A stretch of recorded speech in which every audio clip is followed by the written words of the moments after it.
Hi, beautiful people. Listen, the timing is poor because my washing machine just got on rinse cycle, and you can hear it in the background. So let us try to ignore it.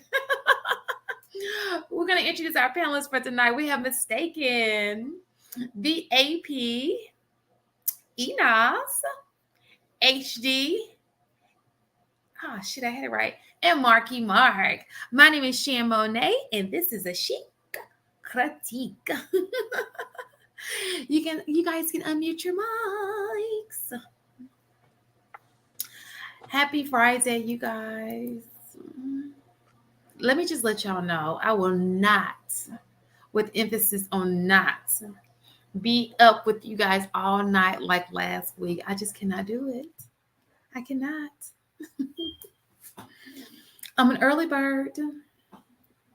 So tonight's topic is he likes you, but does he value you? A lot of people not being valued out here. Maybe he does value you, just not in that way. Maybe that's just dot, but not in that way. Anyhow,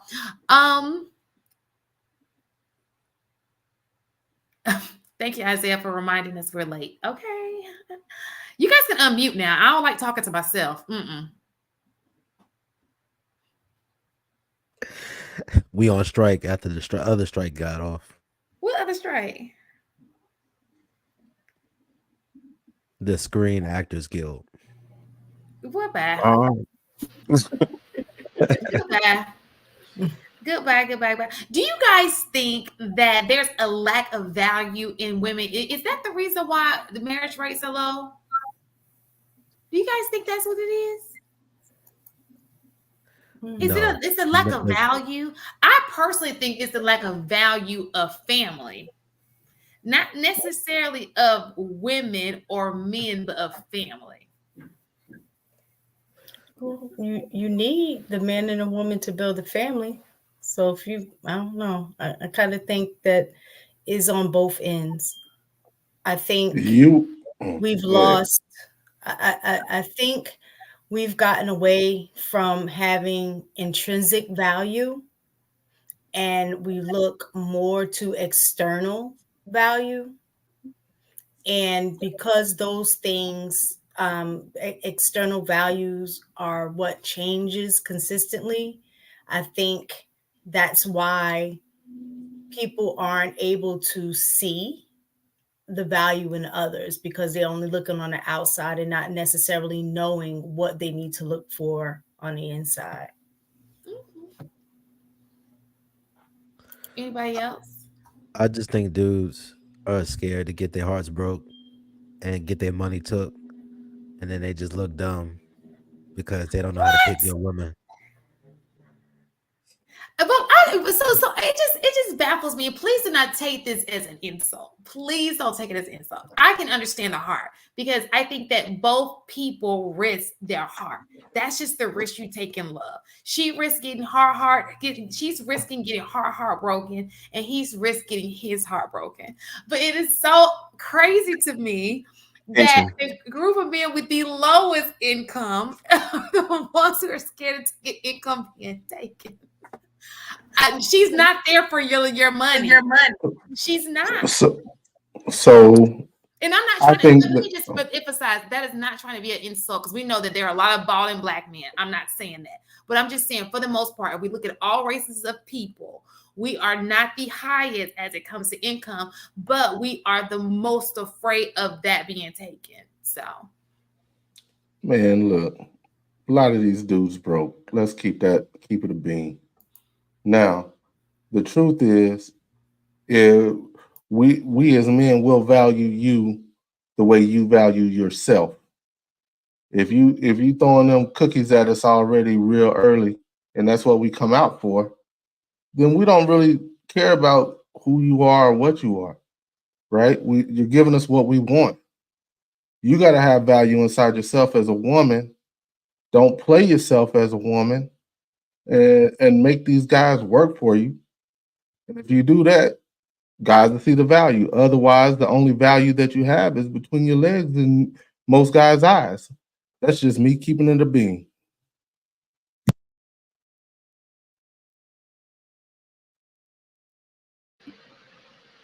So I think that we harp on that so much, and I agree, right? I think that more women need to keep their needs together.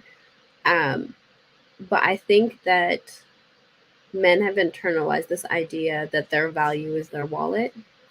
And so the value that they actually bring into marriage has now been diluted. I think both genders have misplaced where their value is. So I don't think it's a lack of value. I think it's just, to what Mistaken was saying, it's been moved to a more superficial place that just doesn't bring people together. And even if it does bring people together, they're not able to work with one another to make a relationship work, let alone a marriage. I just want to push back a little bit on you on that one, Inaz. What, the average man is making what, $52,000 a year, right? These dudes ain't balling. So what, you protecting your wallet? What we talking about? That's crazy. These dudes ain't got no money. They don't have money like that. So if that's the way they value themselves, first of all, they're already they starting out on the bench. Your money is not your value. Period. As a man, your money is not your value. And furthermore, these dudes ain't got no money. That's nuts.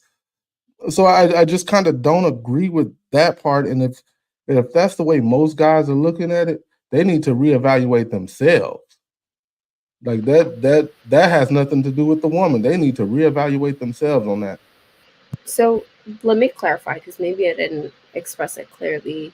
It's not that because they have no money that they have the right to value themselves through money. It's the men who don't make enough money that feel like they're not qualified for marriage. And the men who do make a lot of money feel like they don't have to settle down quickly because they can afford to, financially and otherwise, prolong being in the streets, right? It's that money is the leverage that's used to either enter into marriage or avoid marriage. It's not the character or the quality or the masculinity that men bring to the table anymore. It's now a dollar amount that qualifies you or disqualifies you. Oh, I got you. Okay, I understand you.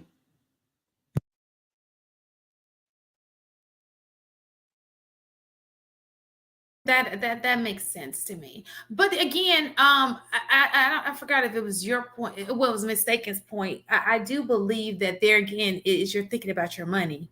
For example, if you're prolonging starting your family, that means you're putting money before starting your family. If you are saying I don't want to be married because I'm scared she's going to take half, even though if you don't have any money, more than likely she's paying half. That is a little weird to me. I just don't understand it. Now I do see why people in the military might feel that way because that's pension. But there are a lot of jobs don't even offer pension these days. What is just like maybe educators, military. What other jobs?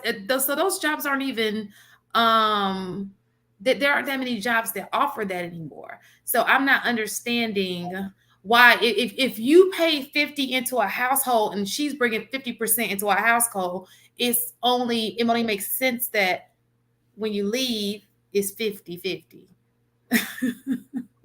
So it just confuses me a little bit, but well, this, you can think of it from a different perspective. Like I had to, in terms of fear.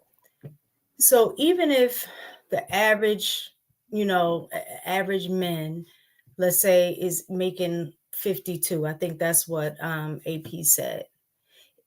Even though we might look at it and say, oh, that's not a lot of money. Even when you don't have a lot, you don't want anybody to take the little bit that you have too, or you don't want to have to give up the little bit that you have.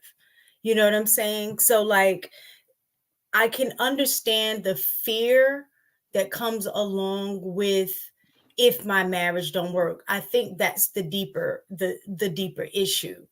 is, I think saying money makes more sense because, again, we're talking about value, and that's what where a lot of people place their, value. But I think it really comes from that sense of, I already don't have a lot, but then if this marriage don't work, then the little bit that I do have is going to be even less than that. You know what I'm saying? It's yeah, I get what you're saying, but to me that would be more so of, I don't want to start a family. Okay. But people are starting families. They just not starting together. To me, it'd be cheaper if you have two people in a household raising kids, in opposed to starting a family and you guys are both living separately. So so if you're trying, I see what you're saying, and it makes sense if you're saying, okay, I can't afford a family right now. I can't afford a woman right now. So I'm just gonna not date, be on my chill mode, and don't have a family. But they got kids. So it ain't making no sense. And they don't even want to pay for them kids. So I'm confused. That's all. I'm just trying to figure it out. I need some answers. Yeah, I'll go after you, Anybody got some Marcus. answers? Go ahead. Well, money isn't just your incomes, because you got your retirement. You can lose your retirement. You can lose your kids. You can pay child support. You can lose your assets. You lose your house. Lose some of your prized possessions. Like, there's a lot of things that men are fearful of losing. Now, granted, you can call them delusional if you want to. And all men aren't going to make an exorbitant amount of money to where they're going to be paying out alimony, because statistically speaking, alimony isn't paid out a lot. At all. But you got your finances, you got your time. Even in 50-50 relationships, a lot of brothers are willing to pay the lion's share of the heavy bills, and the women sometimes pay the smaller bills, and then they can save and put money off to the side. So now, even though y'all going 50-50 and both incomes are being contributed to the household to some degree, the man sometimes pays the larger bills, and they'll say the women just help out with the supplemental bills. And now you didn't spend all this time and spend all this money investing and putting money aside for the house and paying these bills, and then she decides to leave. Not only does she take, herself away from you, but now it's just like you might lose some of the things that you value, that you spent your hard-earned money for, to this woman because she don't want to be in a relationship with you. And then also, people argue that women aren't the same anymore, just like men aren't the same, but they still want the same requirements. So none of y'all virgins, none of y'all don't want to sit at home and actually take care of a family. A lot of women are actually saying The they Lord even spoke don't to even him. want kids. So you don't want kids, you want to work, you don't want to do what I want you to do, but you still want me to do everything you want me to do.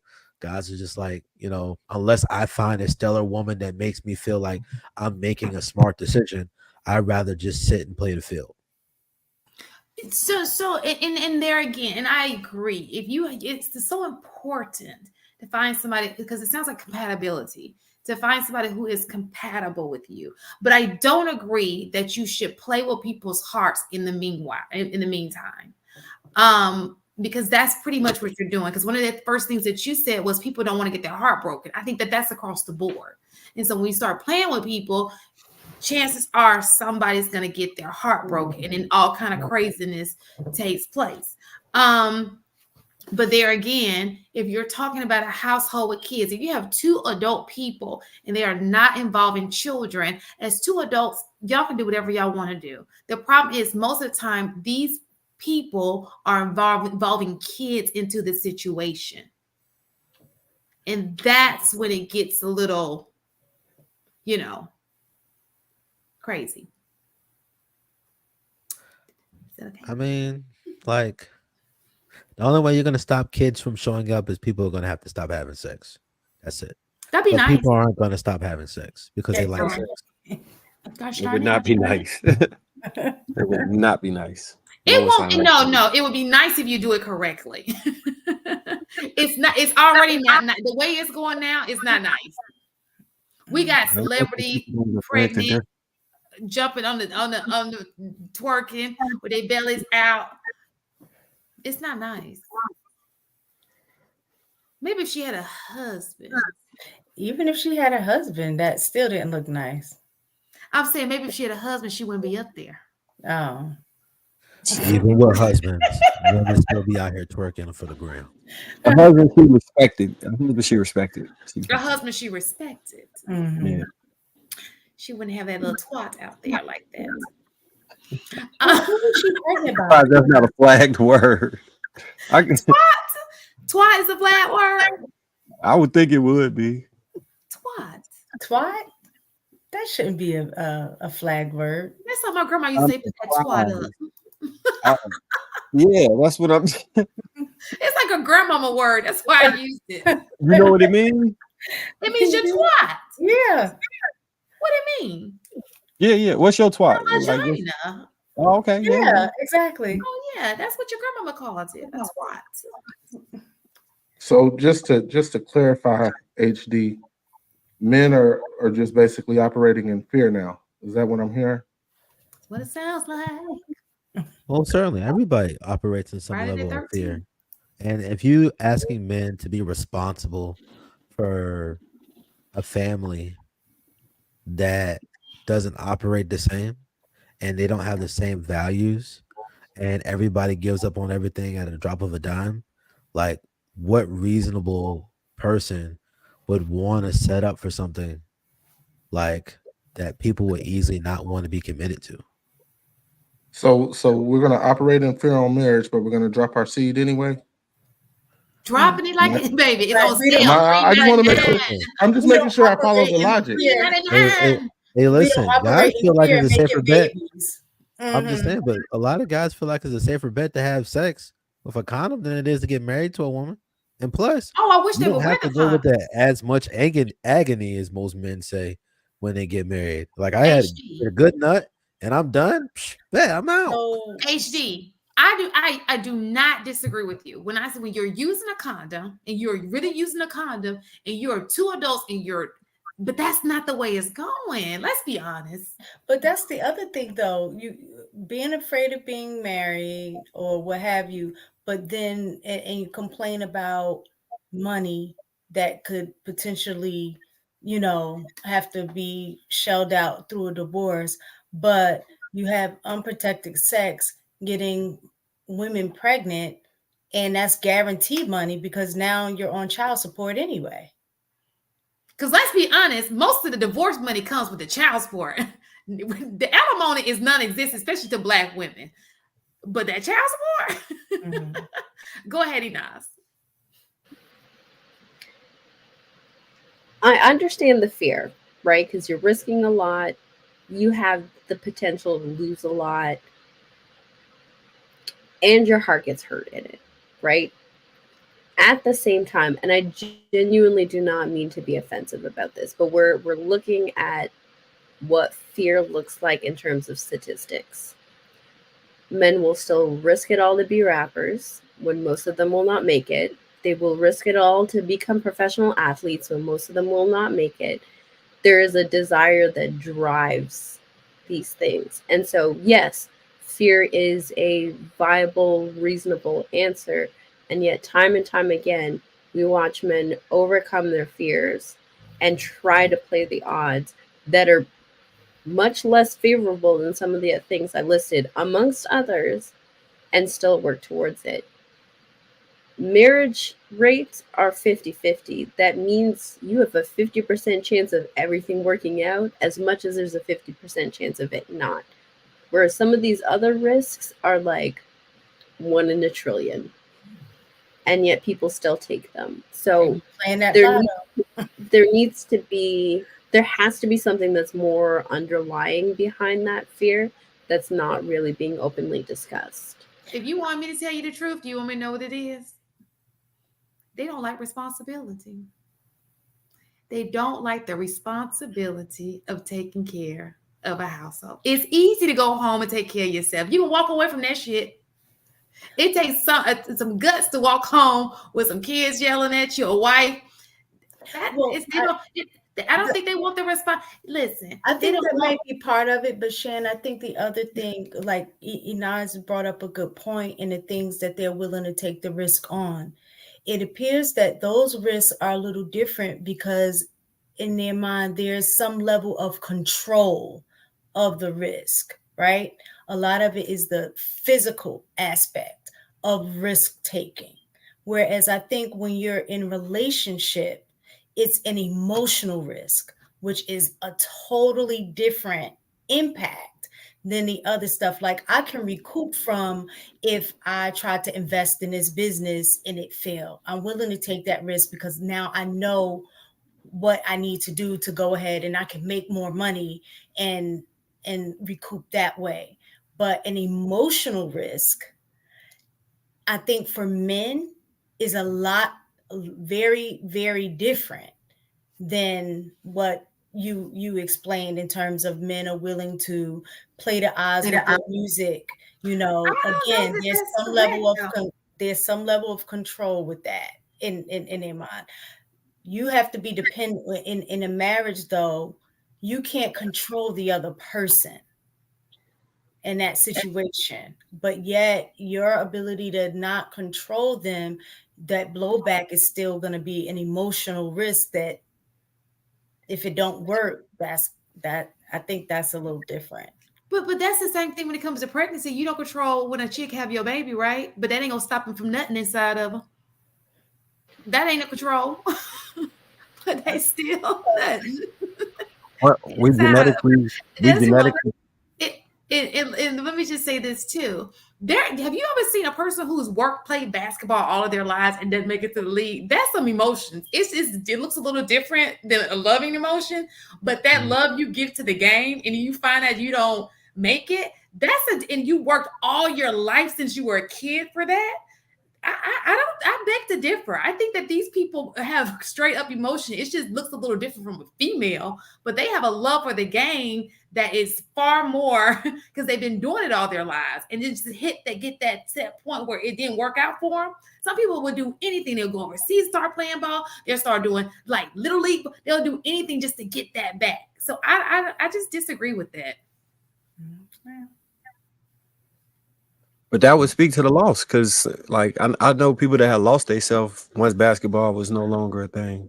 Like they genuinely, they be like depressed to this day. They won't work. They do. It's tied to basketball, and they can't vision themselves as nothing else. Same thing with football.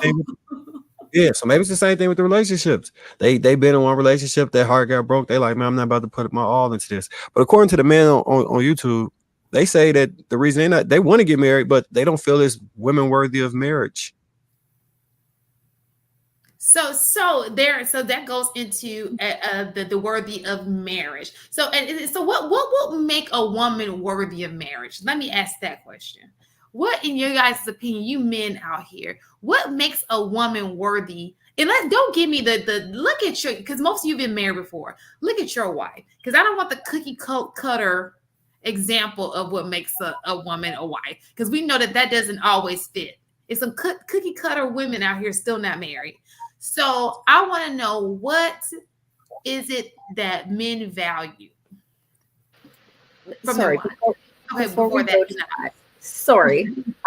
This is a great direction we're heading in. I just want to circle back to one quick thing that Mistaken said about the element of control. I just want to ask you specifically, Mistaken, does your husband have any level of control over you? I would say the reason I would say yes is because it's I guess that social contract. I know I have the ability to not listen, not, you know what I'm saying? But because I respect him, I do. So I don't know, I guess mutual control. I don't know like how to explain that. So that by definition is submission. Is that you voluntarily you voluntarily hand over the control to him because you trust him, right?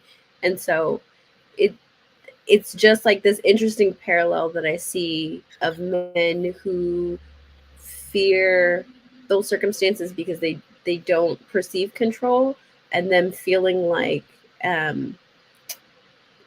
they can't find a submissive woman, right? So it just like masculine men who are married exert control in their marriage. Masculine men in relationships exert control in their relationships. So it's either you don't know how to rein in that control, or you don't know how to choose somebody who will voluntarily hand you over the control. Okay. So Well said.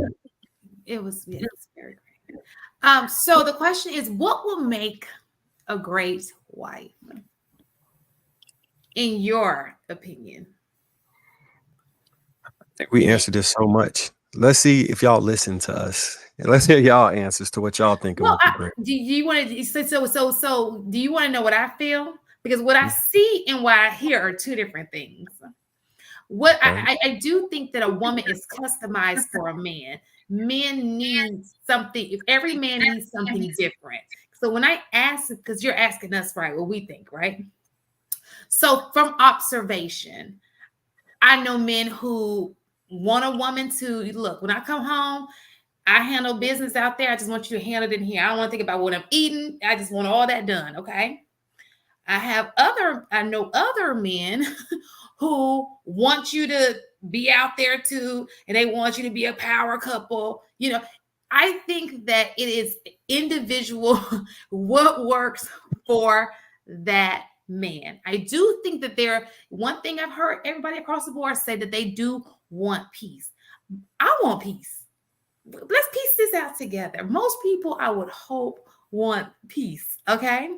But I've also seen this in them, and this is, I think it was Saida who said this, but in order to have peace, we must create a peaceful environment. Okay. I think that men want a woman who can add value to them in any way possible. For example, he likes vegan food. He's a vegan. She's a vegan. She makes sure he stays on that, so she may be of value to him. Some men may be like, I'm the exact opposite. I like a down south meal every other day. He got him a chick, got a down south meal every day. People want different things. I don't think that there's a one size fits all. I think it's going to always be according to a man, because Marcus's wife might not work for AP. AP's wife may not work for HD.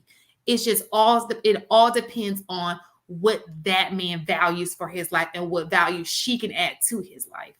But I agree, but I think that's when you get into the nuance of men. But there should be some baseline. Like, what do you think the baseline, I guess, characteristics or qualities that men are saying that men are saying that they want? So you understand what I'm saying? For sure. Even that becomes blur, because I've seen in this day and age, they wifing hoes. They are wifing hoes. I used to think you wanted a respectable woman who went to church. People don't go to church no more. So the woman who went to church, she didn't sleep with your cousin. She didn't sleep with your brother. She wasn't out there in the streets. She was a good woman to raise your kids, your family, your reputation. If you wanted to run for president one day, you felt rest assured that the first lady did not have a background that's going to tarnish you from running for president. Okay. That's down the drain, because the way y'all moving, it's like your wife twerked something just yesterday. Like, she got an OnlyFans. I'm confused.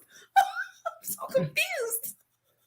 They want Instagram models. Like, they're mad when Instagram models don't hit them back. It's confusing.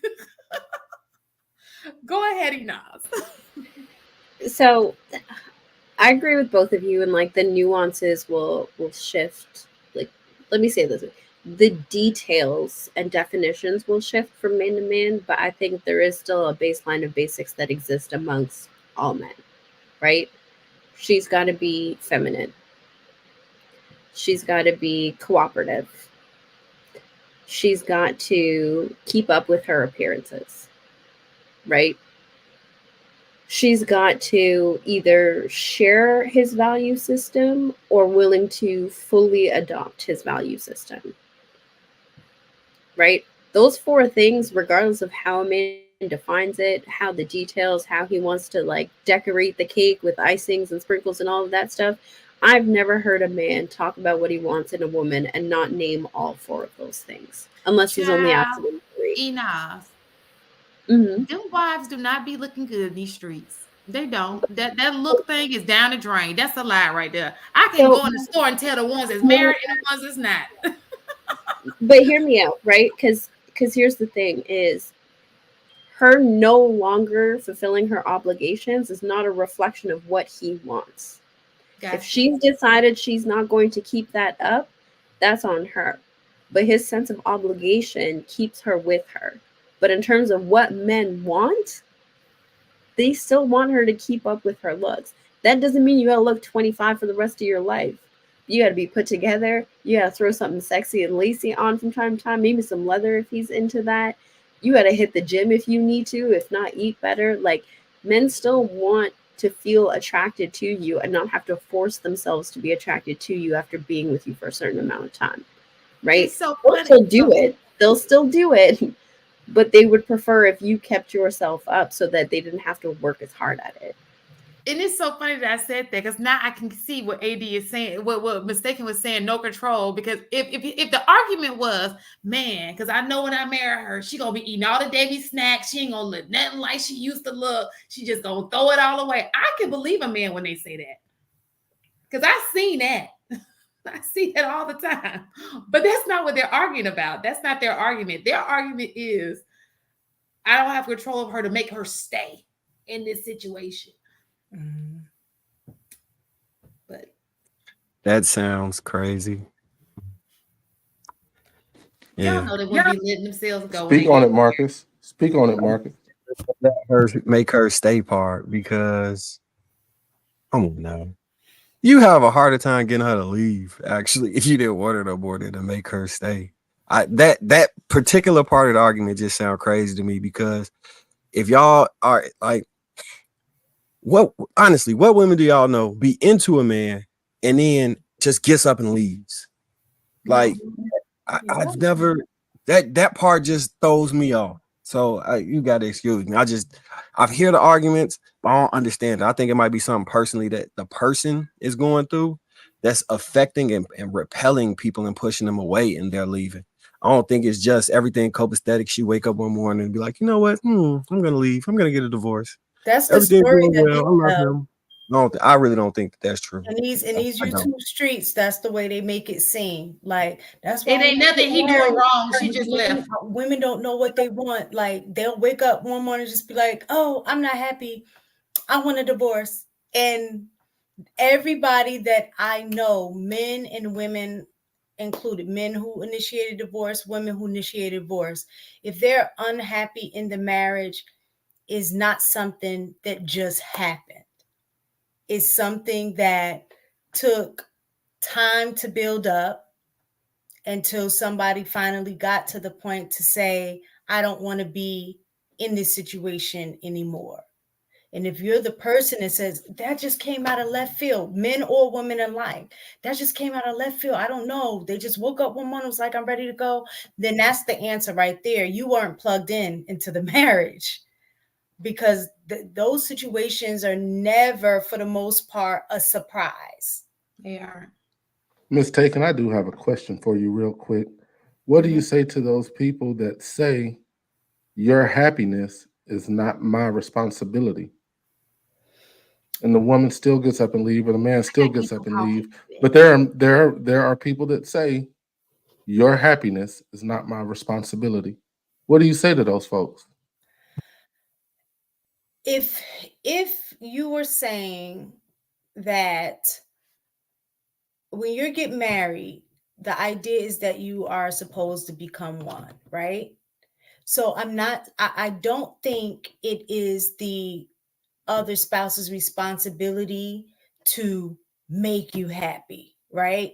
That you should already come with that, right? Like, because nobody's gonna, it reminds me of being in class with these kids and they're looking for the teachers to entertain them all day instead of learning, right? And as a teacher, you're like, listen, I'm gonna give it to you and it's up to you to receive it. You have some responsibility in being an active learner, right? So I think it's the same thing when you're in a marriage. I do think it should be each partner's goal to do things that they know is going to please the other person, right? But I don't think it's their responsibility to make them happy, because happiness is a feeling that is going to flee at some point. And so you can't blame the other person when you're unhappy. You understand what I'm saying? Just like if I'm angry at you, I'm not going to stay angry at you. That's an emotion as well. So if I'm happy, I got to understand that I need to relish in the moment of the happiness, enjoy it for what it is in this moment. And then maybe I need to, think about it when we're going through those periods of, that downturn, which will happen in a marriage. And I could say, even for me, a period of time where I can say that I was unhappy. What kept me in is that even in those moments of unhappiness, I would relive in my mind those moments when we were the happiest. And I remember those and I'm like, man, I want to get that back. You know what I'm saying? So in my mind, I'm thinking that, you know what? I'm gonna be able to get to that place again. And I can say that what I did love about him is that even when we were going through that, he used to say, I think I guess women be tripping and think, to think that we're always going to be on a high all the time. He said, I think I'm more realistic and understand that just it's nature, that shit gonna be bad sometimes. And that's it, and so for me, I think he wasn't responsible for my happiness in that moment. But what he was responsible for was to make sure that he was still doing his part. Just like I have to be responsible for still doing my part, whether we are happy or not. Well, so you already answered the second part of my question. So that was pretty good detail. And Marcus, by the way, I love this mic. It's fun tapping the thing. That's a fact. So and I know we talk a lot about marriage, but the marriage rates are continuing to decline. The question I have is, why are they declining? And I recognize that we men, we're supposed to have that key to marriage, right? That's the one thing that we control, right? HD spoke about the level of fear that we have, right? What else contributes to that? Because I don't think that fear is a new thing. I think that there's always been some type of fear associated with getting married. What else contributes to these low marriage rates? And it can't be, and we can't, as men, keep saying that it's the women, these ratchet ass women, all of these women, when there are 4 million or 4 billion women on the planet. Not all, every one of them are ratchet. Like, at some point, we have to, I think, look inside of us and try to figure out what else it is that's going to get us over that hump. And I'll end there for a moment. Well, I agree with you. I think it ain't just some point. I think it should be at all points. The first, beginning, the end, the middle. When you wake up, when you go to sleep, you got to solve your issues. You can't get an external solution for an internal problem. It's never worked that way. And it's never going to work that way. But, in life, you doing to repeat the lessons you don't learn. So people going to keep repeating the same cyclical failure cycle until they figure this part out. And when you do, though, I'm cheering for you, because it's going to be great. And then you can sit back like, yeah, that was easier than I thought. I just kept doing the same thing over and over again the wrong way and kept getting the same result. It's not that hard once you figure it out. I just want to say real quick, I heard Anton say one time. He may have said it a million times, but I heard him say it one time. 50% is better than 100%, right? So if you're paying 100% of everything, and then suddenly you're paying 50% of everything, you're putting more money back in your pocket. That's the message I got from it. And one of the things, it helped me in regards to making the decision on who I would marry and how I would go about it. Basically, what I decided to do, and this is just me talking to the men real quick. Basically, what I decided to do, and this was the whole pitch, right? The hey, you're gonna marry me. This is why. Not only are you gonna go from paying 100% to 0%, we're gonna get you out of that apartment. You're gonna move in with me. We're gonna make the house suitable for you. We can do whatever you want to the house to make you comfortable inside the house. Because right now I got 4 walls that are all dark and cold, which suits me just fine. So I want you to make it warm for you. If you want to continue to work, great, cool. I don't want your money. But if you want your hair done, you're going to use your money. If you want your nails done, you're going to use your money. And that was the whole pitch. Mm-hmm. So she basically went from paying 100% of everything to 100% of nothing. Like, she ain't got to pay nothing if she don't want to. She moved into my space. And that's the whole pitch, gentlemen. Ain't there? Yeah, there's going to be a fear there. There will be a fear. I get it. I promise you, I get it. But when have we as men ever allowed fear to rule our lives? When have we as men decided to take a back seat because we're scared? Find the right woman. If she don't want to buy into your system, move on. Don't waste time with some chick that's not buying into your system. This is on you, bros. All you bros out there, this is on y'all. What if you get to make the decision? I'm sorry? What if the system is jacked up? And the reason I say that is because not every man's experience is the same, right? So we're molded and shaped by our experiences. And so when I hear men say, if she doesn't want to get with your system, then bounce, she's not the one for you. Whereas I think in some cases that's true. If he's doing the right thing or what have you. And if a woman just doesn't want to do the right thing, like, no, I don't want you out in a club pregnant and twerking, right? That, yeah, I understand that.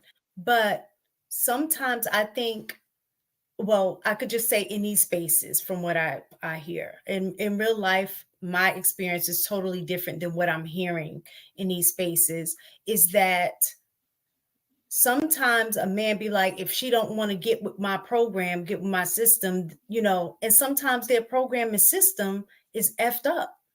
And so at what point do the man reflect and look at what his system is to see if that system is going to attract the type of woman that he says that he wants? So it's not that his system is jacked up, it's that the chick wasn't for him. Yeah, that's basically like it's that. so much she doing enough to make sure. I agree with AP. Go ahead. I'm sorry. What can you give us an example of what is that a jacked up system might be mistaken for context? Okay, so I'm trying to think of an example. Okay, so ain't no examples because all these dudes in these YouTube streets, they system is perfect. You let them tell it. I was gonna say something, but actually it's related to the conversation that y'all had last week, right? So you have some men who want a woman to get with their system, which that system is, I am the lead, I'm the head, and you don't really have a say-so in the things that I do, right? So it'd be they are out doing their thing with other women and want their main woman to be okay with that. And it'd be like, well, if you ain't you need to get with my system. You need to, this is how I'm a move. So in that regard, AP, I see what you're saying. Well, then that was the wrong chick for him because she's not with it.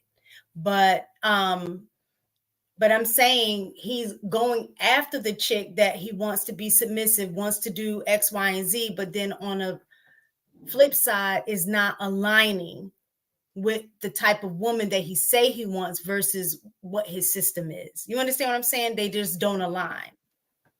That's his problem. Mm-hmm. If I'm gonna keep it 100, he needs to go find a chick that is cool with him doing that, and he has to be open and honest about that. Mm-hmm.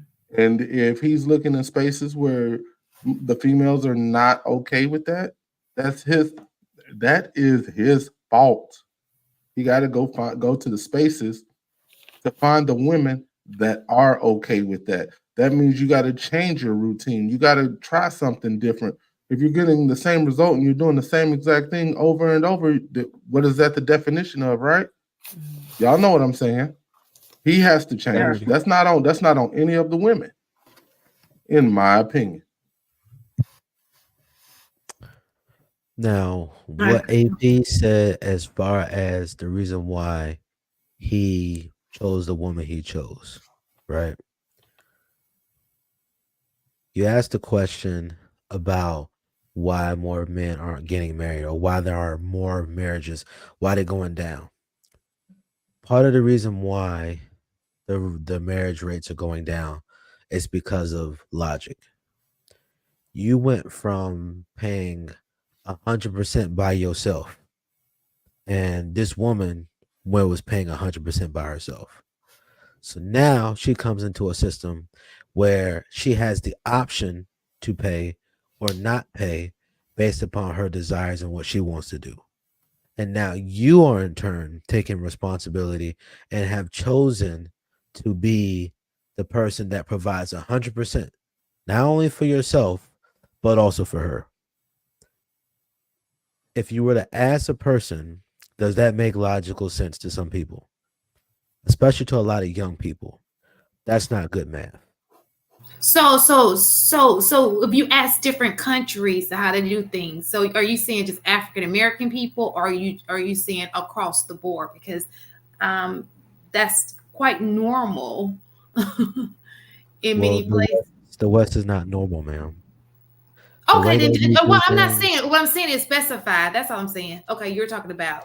But even if you specify, you're asking where we live, right? We don't live in a world that really believes in a biblical definition of marriage, because most of the other countries have some religious standard for why they operate the way that they do in regards to marriage. Even though we say in this country that marriage is holy matrimony, most people don't have no care to be holy in any way, shape, or form. Well, so you're asking people to do things, and they don't even understand the reasons why they're doing it. Well, I don't think that. I don't think this is also cultural too. Yeah, it's I would say it's cultural, not necessarily. Well. Yeah, I just you can say it's cultural, but the reason why people follow religion can be culture. All culture is a way that people live, and how a group of people choose to live based upon their beliefs and their ideas. That's how they're going to operate. And when you sit here and you listen to the arguments that the people who are married are saying and the people who aren't married, you can understand that part of their fear is that it does not make logical sense to go from you paying 100% and her paying 100%. And then now she has the option for to basically choose to not do anything as far as making income, or choosing to help if she so choose. Now, if you just look at that from just a logical standpoint, that does not sound like a fair deal. Now, granted, let me say something to you. Now, granted, it's not just about logic and why they're not doing this, but you have to understand that the reason why people don't want to have kids, logic. It costs a lot of money. It costs a lot of time. I got to get up a lot of things. A lot of the reasons why, if you take the time to actually think about what has to happen in order for you to do the things that you guys are asking for people to do, if you just think about it, you see very easy situations where people will be like, yeah, I'd rather not. So just real quick, I just want to rebut, because he's asking me, how does the math for me, and how the math. I'm not asking how the math. I mean, I gave her the scenario we use is well, I think mine, this is correct. Hey, real quick, AP, this is the reality of the situation. I think that what we're doing is we're taking an AP and we're trying to make it like this is most Black people are paying half. Let's stop the BS. Most Black people are not in households, even if they're cohabitating, they're not in household where one person is paying the bills. That's some BS, not in our community. You know, I have friends, yes, their husbands pay the bills, but that is not the overwhelming majority when I walk outside. Most of the time, them women out there paying half them bills with the men, okay? Realistically speaking. This la-la land everybody living in is not realistic. For some people, it is. Ideally, for some women, yes. But realistically speaking, most of the Black women who marry going in half on them bills. And they just are. Like I said before, they are both contributing to the pot. But what is the lion's share of what's being paid out by a number of men? They're paying the heavier bills. Well, so that's the offset. So, for example, if she is doing most of the work with the kids, there is a balance.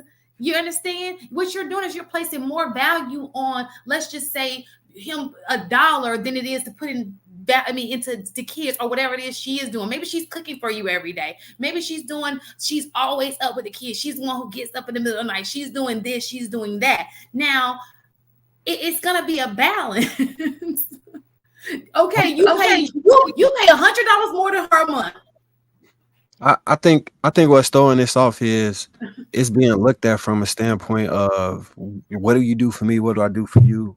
And if we're supposed to be one, then it's all the same thing. It's coming from the same spot, right? So the money together, the bills got to get paid, just like we stay in the same place. All the money it's collectively us. We became one, not two separate entities that compare and contrast who do more or less.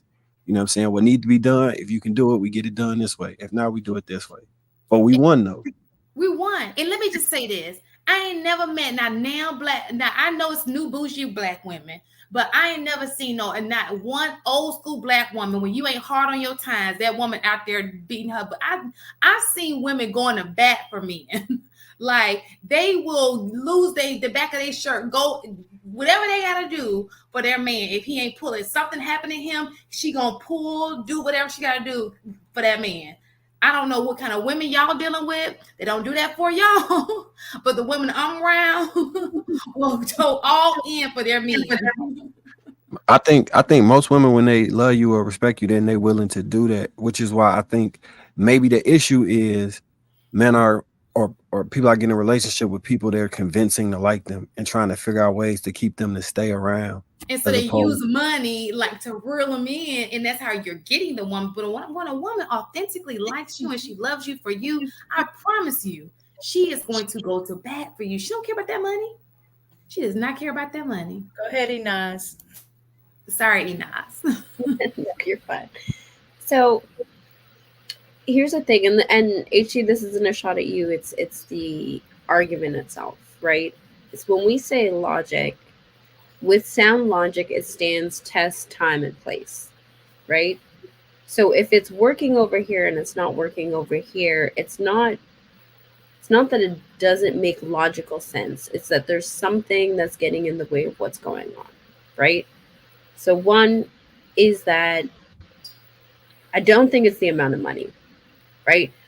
I think here in North America, that's the thing where, like, you got to make a certain amount of money for a woman to be a stay-at-home. That's not true in other parts of the world, right? Sure, there are women who work. They choose to work. They opt into work. The logic behind taking on that responsibility is so that that woman can do all of the things that man actually expects her to do. To take care of herself and how she looks, to take care of the children, to take care of the home, right? She still has a job, it just does not provide financially, right? But by removing the financial burden, it allows her to take on that responsibility with so much ease and happiness that fosters the type of environment that men want to come home to. That's one. The second part is that there's this idea that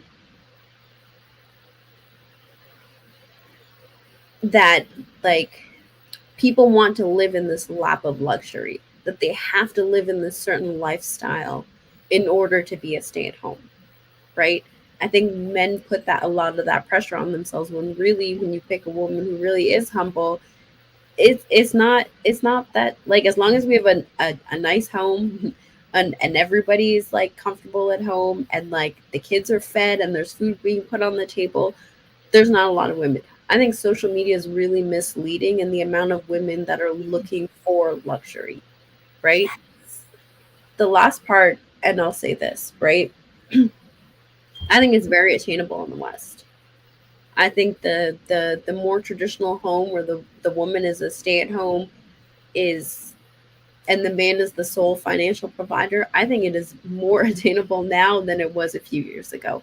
Because a lot of women are shedding this idea of feminism because they've understood that I have to provide financially, and yes, we're going half on it, but I am the only caretaker of the home.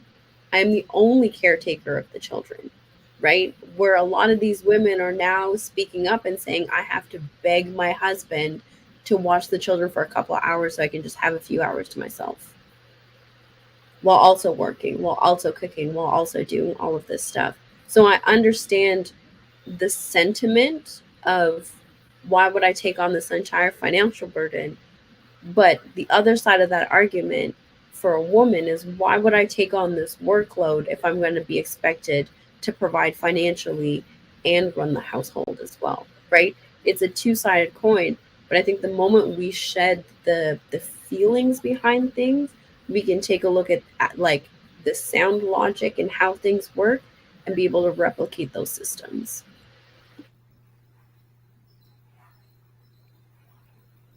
So I'll say this.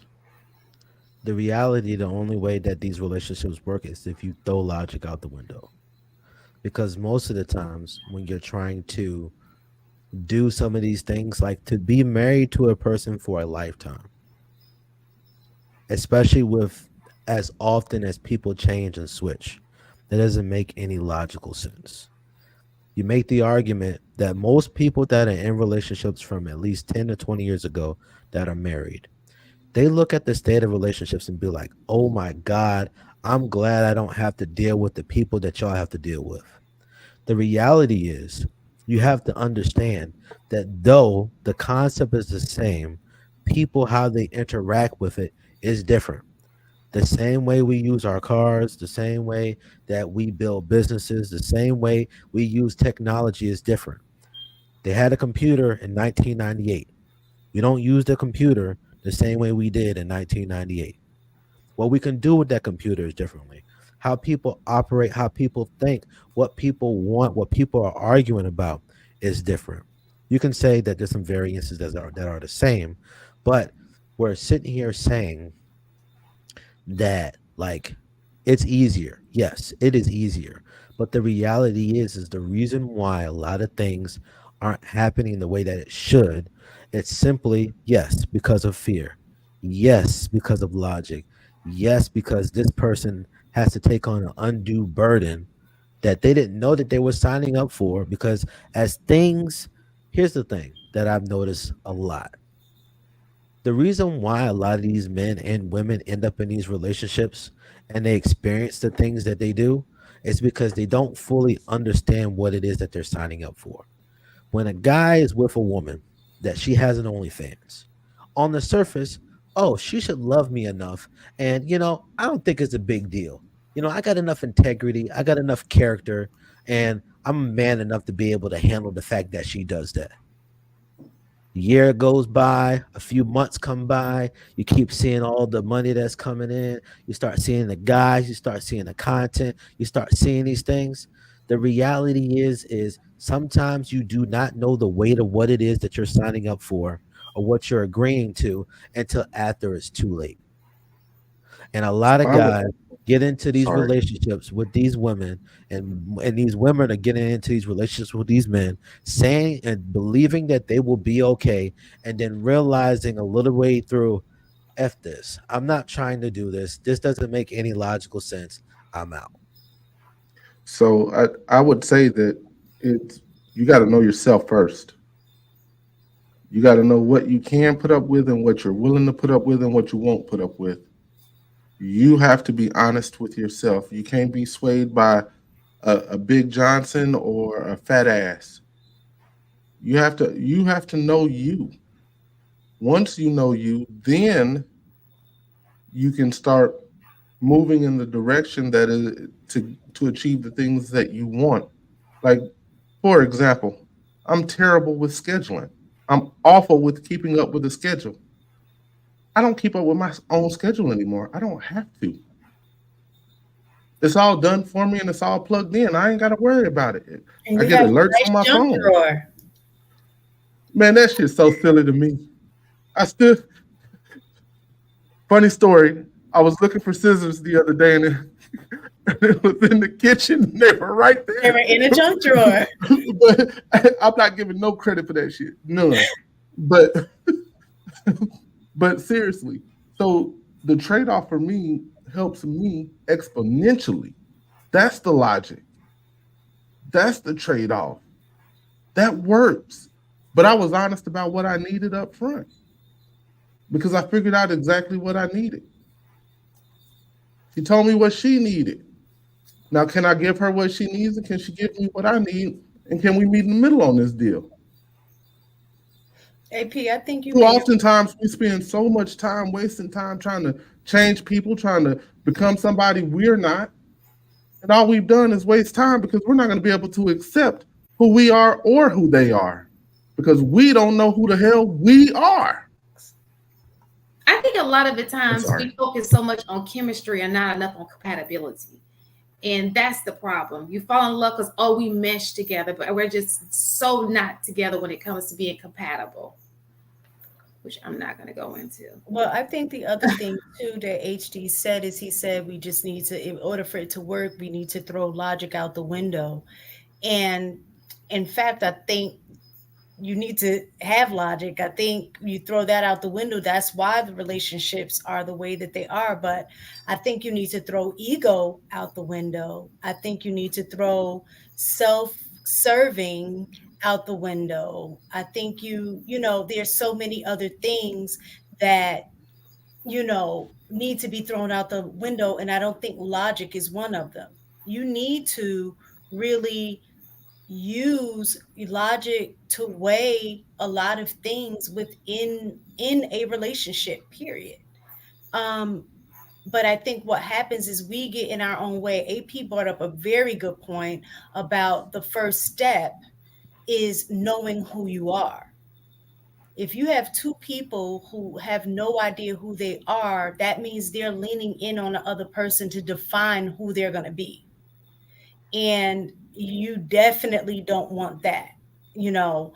In our younger years, I would say, so I had met my husband when I was 18. To say that I knew or had a sense of who I was, I had no clue. And I would say he definitely had a better sense of who he was than I did. But one of the things that I learned, which I think is very different now in this generation, is that there were certain experiences that, like growing up, and parents allowed for us as their children to have, to get a little closer to trying to figure out who we was. But one thing that was grounded in me, even though I was trying to feel the peripheral stuff about what I like, what I don't like, you know, my grounding was something that was consistent. I didn't have to find that because it was just certain things like my character, being honest, being like all of those things. That was my grounding. And so I think that is part of what's missing in relationships, is not necessarily the people that are coming together have a grounding in who they are, in terms of like that part of you that makes you you. And that, I think, is one of the bigger issues. And so then you get in a relationship and you're looking for somebody to put those pieces together for you, and you will never be able to do that. And then that's, the person is looking for you to fix them, and you're looking for them to fix you, and both of y'all are going to get to the point where it's like, this is just not going to work, but you were supposed to do that work ahead of time. So don't throw logic, because those are you use your logic to look for those things ahead of time, so you won't make the mistake of getting into a relationship that's not going to work. Well, Okay, that's also so why. I'm gonna let you go AP with HD, and then we're gonna have a video. Okay. Well, and that's also why I was saying, like, you discover yourself as you continue to experience life. So your identity of yourself at 20 or 30 or 40s is forever evolving. So that's the reason why I said, hey, it doesn't make logical sense to believe that with you ever changing, that this is always going to be a good bet to make. Now, do I agree? You should be able to learn as much about yourself before you get into a relationship with a person. I agree. I think that makes reasonable sense. And logic and reason, these things are subjective. Sometimes people's logic can be off. Some people can't reason well. Some people don't actually know how to sift through what makes sense and what doesn't make sense. And sometimes you only understand that as you continue to go through life and you ask other people their experiences and stuff like that. But it's just like, when I listen to these conversations, and like, the thing that drew me to the space was that these people were having an experience that was different than mine. There were some things that interlapped, for sure, without question, right? But I have the ability to listen to the validity of something and also see, like, all right, well, this don't make no sense. And that's the reason why, even though you have a Kevin Samuels, or you have a Fresh and Fit, or you have an Anton or a Lapeef, you can make, if you're a reasonable person and you can sift through what can actually stick, you don't follow these people the way that most of the masses are following them. The danger is that it's very easy to influence people that don't have a baseline of how to understand and sift through information. That's what's happening, because literally people are taking statements that somebody is saying just as a one-off. They didn't clarify their statement, and they just said something just out of nowhere, and somebody took that as fact and now repeated that to somebody else, and they keep walking. And then when you actually ask the people for the context of why they said what they said, they'd be like, oh no, I was just saying that just to be saying that.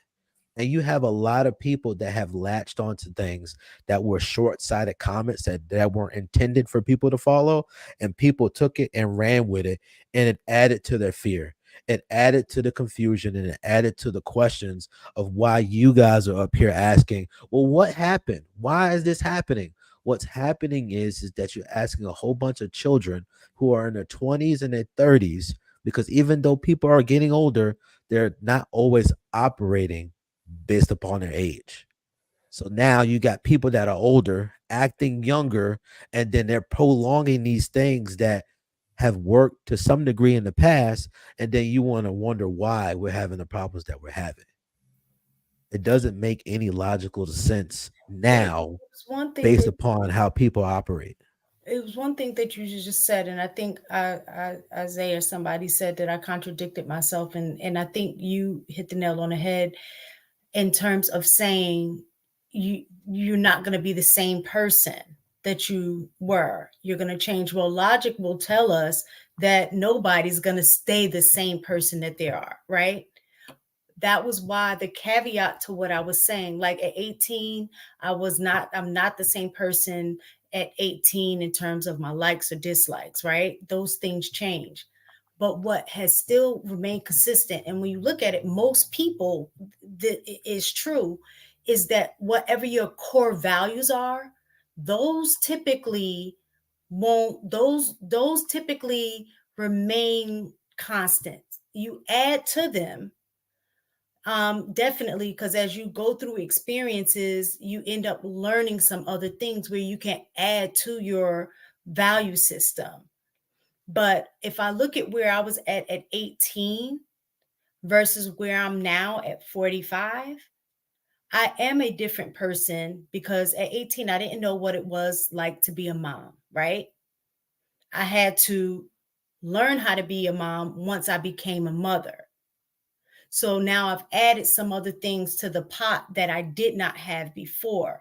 But in terms of my value and what I valued at 18, those things are still the same.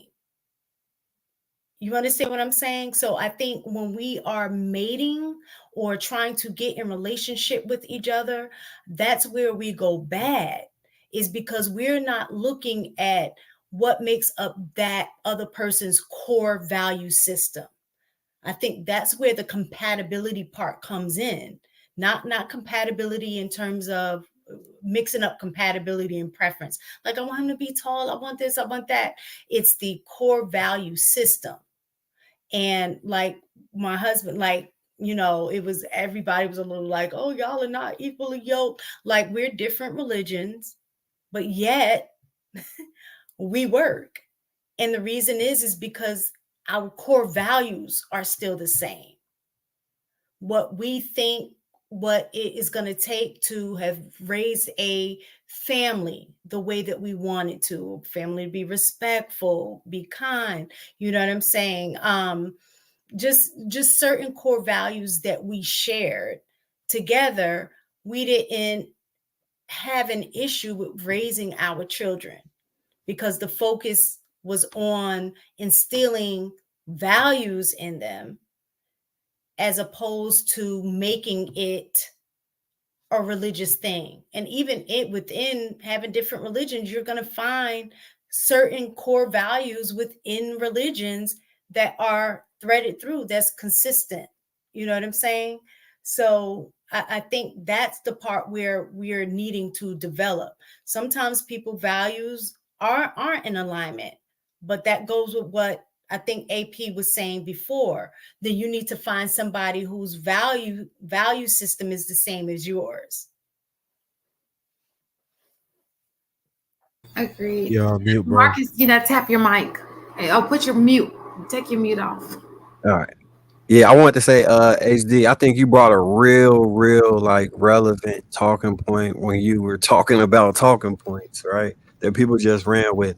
Because what I noticed is, at this age, it seems like nuance is a very lost art. And it's like people don't really perceive everything. It's got to be black and white. There's no such thing as a shade of gray. And anything that falls out of the yes or no spectrum, they're interpreting it as a lie and not understanding how life actually works. And that like pigeonholes you in a real awkward position, because you can't solve for anything, because you need it to be this way or that way. And there's no gray area. There's no nuance. There's no wiggle room. And you kind of got to need to be like water to some point, where you can you mold and form to what you need to do or be for the current position that you're in. And you said that they take talking points that may have been a one-off that somebody just said, and then they base whole philosophies around those things. That, I think that's so true, and it's so dangerous too, because a lot of that stuff isn't thought out. Sometimes people be like, "Oh, you won't say XYZ online." Be like, well, it's for that specific reason. Because if I say a one-off statement and it gets taken out of context, it can be ran so far in the opposite direction, and it can become so harmful just by somebody taking it and saying, well, he said this before, so I kind of like his results. Maybe this is why he has results. And they come up with this whole drawn out philosophy based off of something that I might have been joking about. I might have just said off the cuff. And yeah, it's a sad thing. It's really a sad thing. Okay, anybody else? And we're going to go to the video. It kind of changes the subject, so y'all might want to go ahead.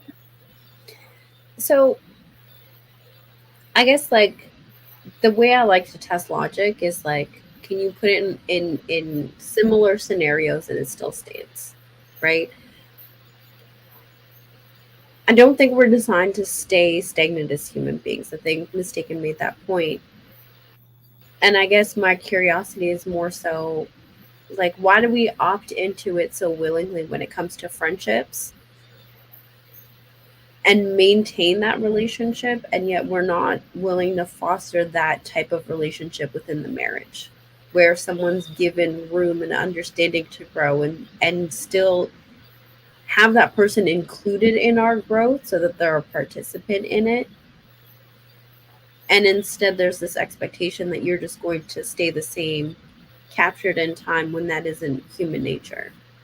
I don't know if you can kind of shed some light on that, why one is allowed and one isn't when it comes to relationships. Because you don't have the same responsibility in your friendship as you do in a marriage. Marriage is, some people will argue, is a duty, and it's a legal binding duty, right? And some people will say it's a spiritual binding duty. You don't have that same responsibility. You don't have that same challenge in your friendships. And I want to also go back to what, you guys were talking about, is why would these guys want to be rappers or ball players, even though the statistics show that more than likely none of them are going to make it? Reason being is because of the enjoyability of it. The reason why people keep having sex, enjoyability. The reason why people keep trying to be rappers or trying to do things that are in the entertainment field, or do things that it's you rarely have a chance of making it. If you ever made a song, you know why people are trying to be rappers.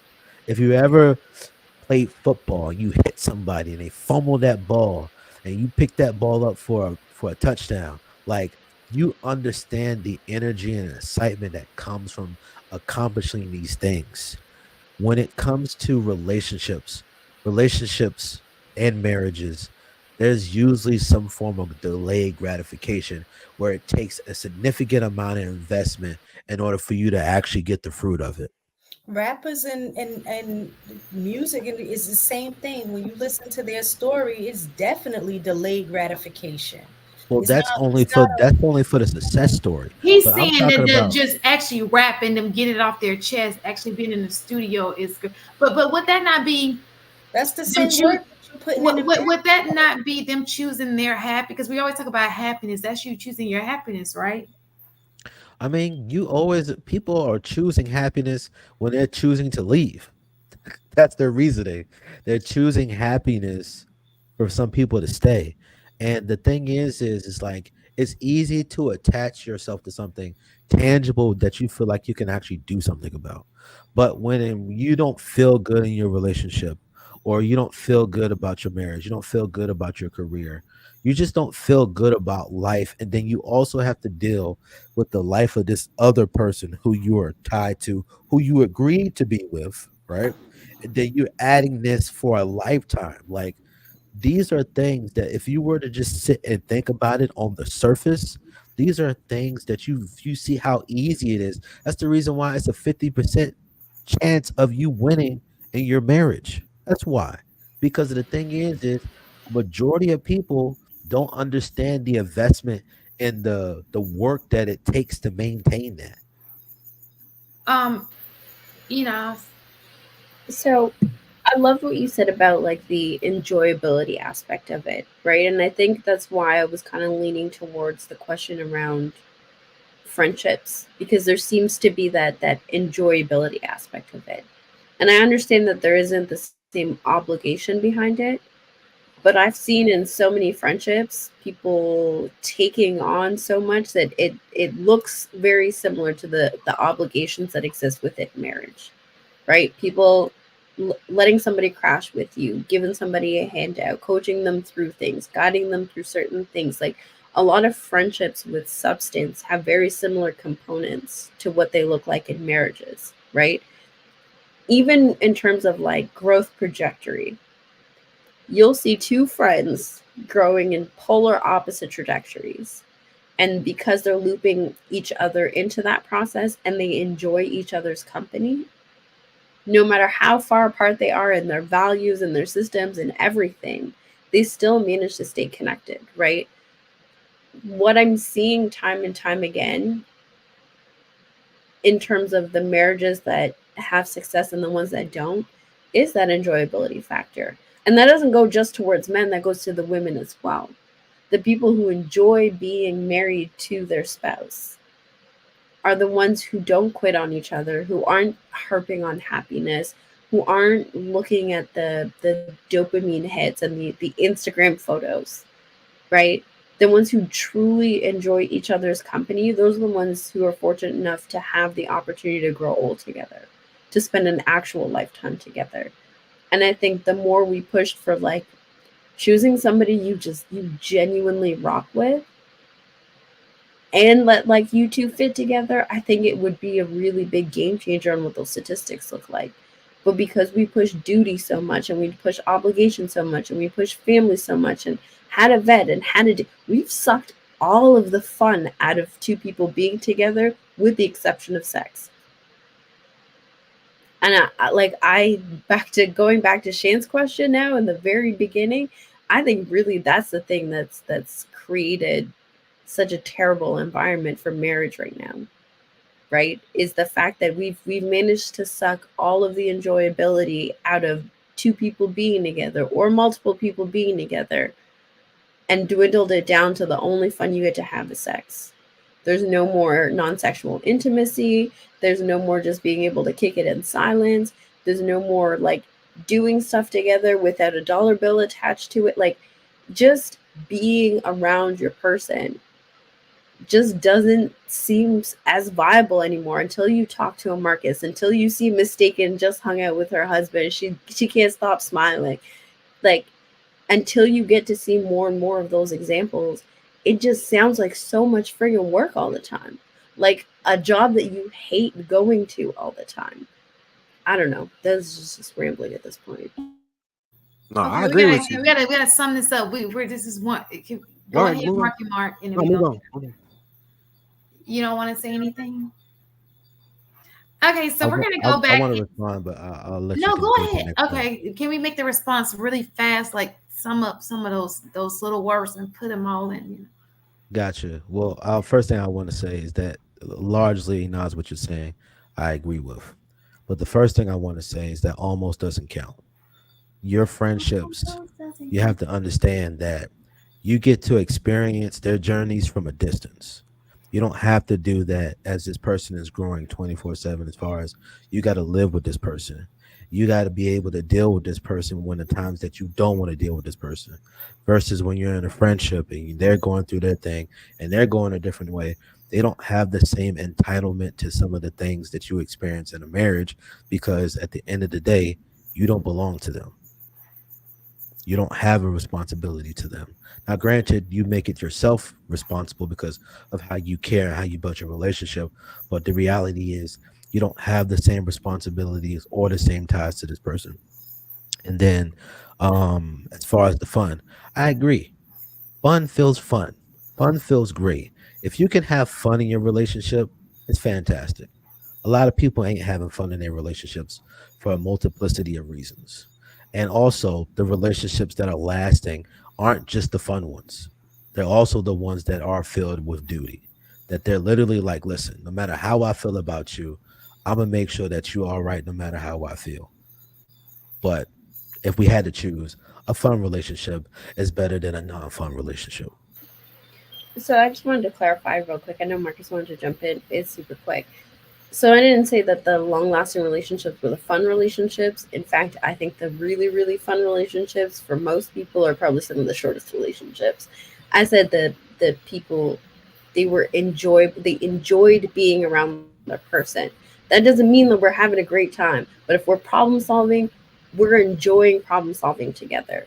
If there's an issue, we're enjoying working together. I think enjoyability and fun are two very different things. Just wanted to make that clarification.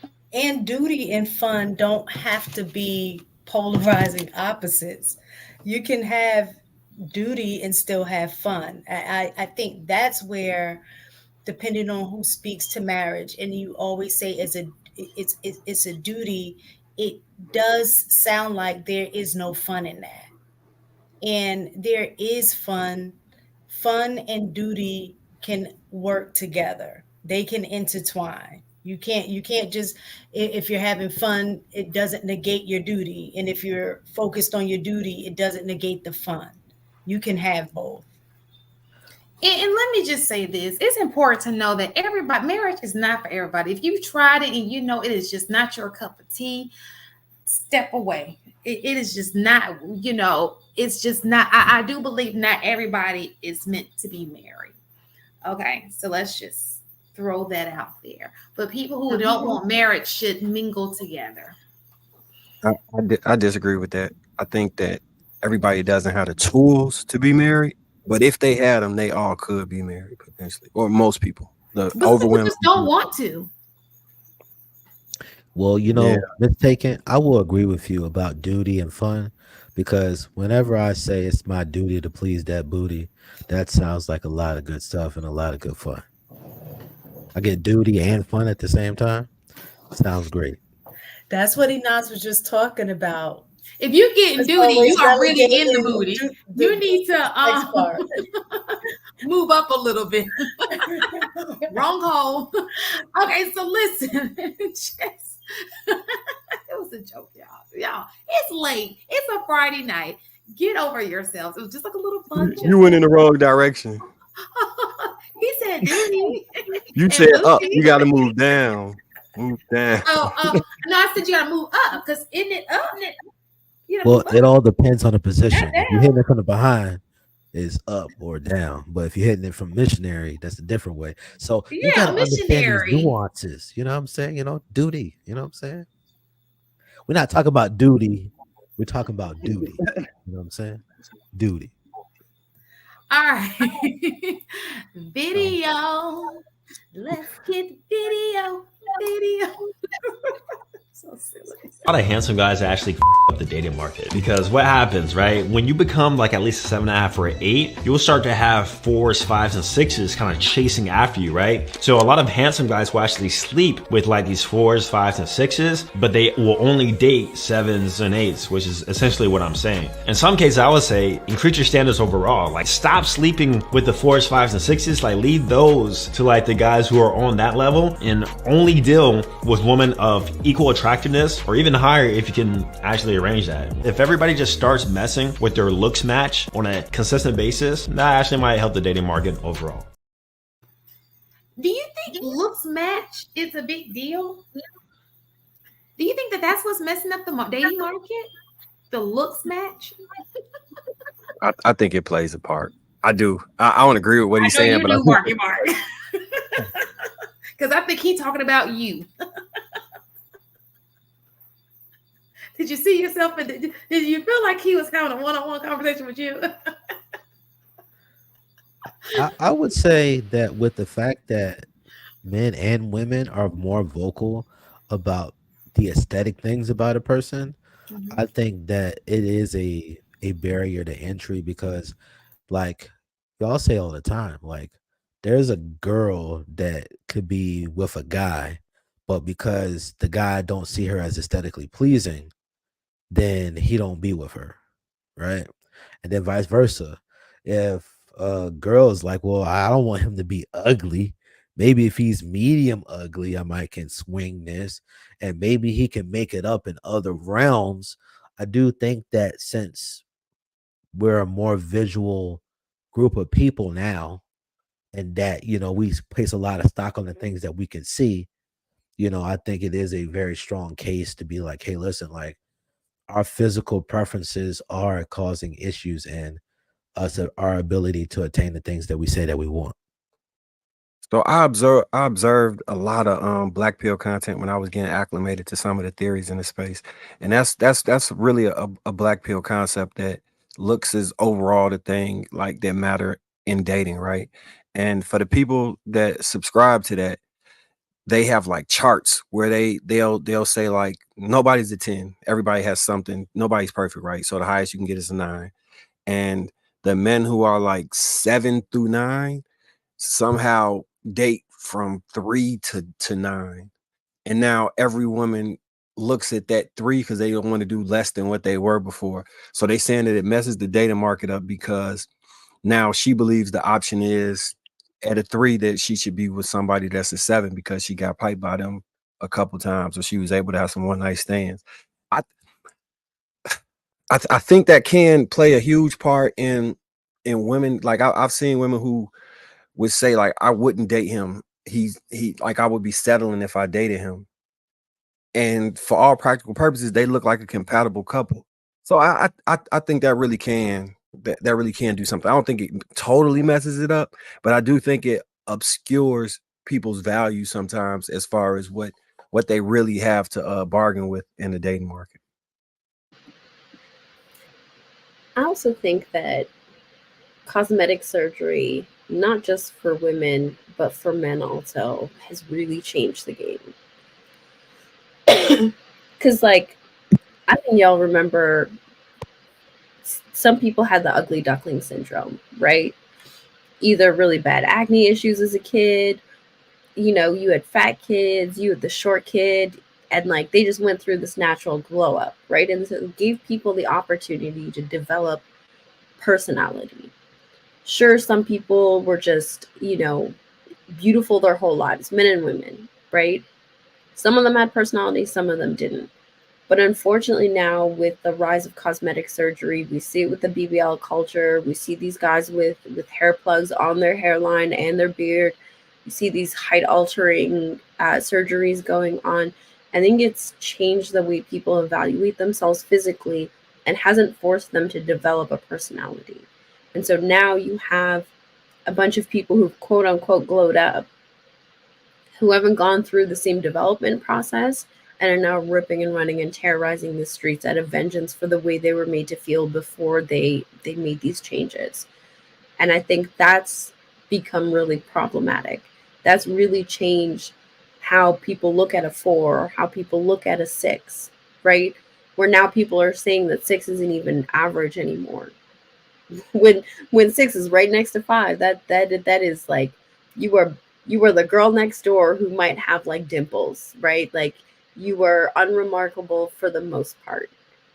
But without that character development and that level of like residual anger from being bullied, I think a lot of people are just out here just being menaces to society.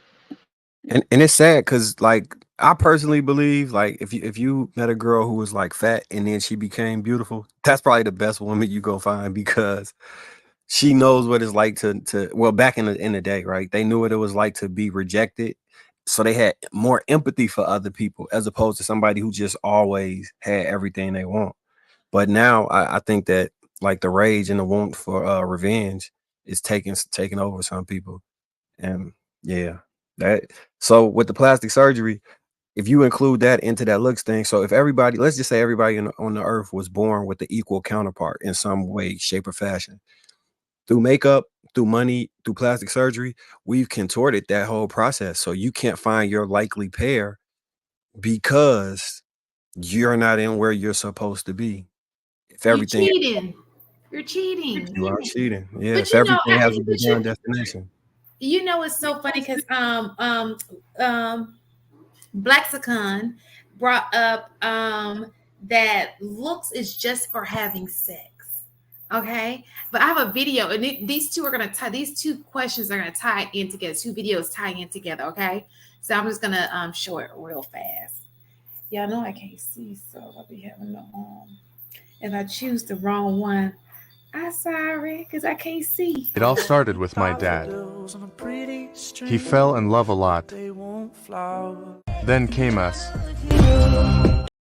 Oh, it all started with my dad. He fell in love a lot. Then came us.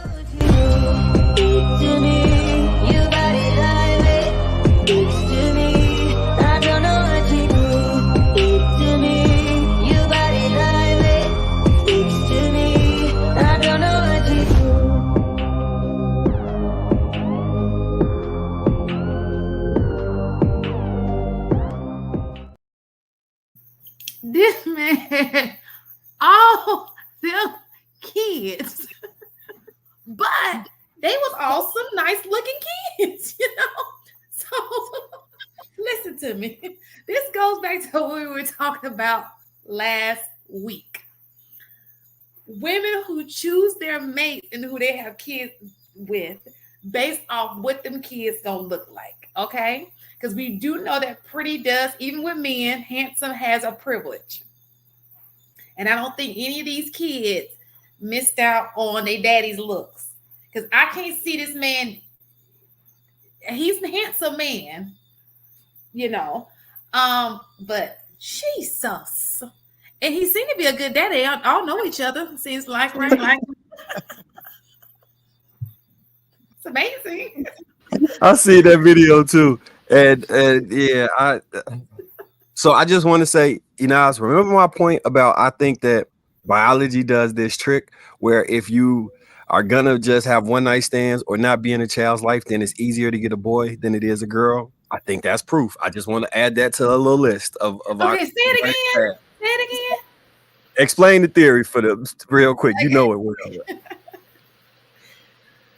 So, correct me if I'm wrong, but I think you're referring to the fact that, like, most men and some women prefer to have a boy.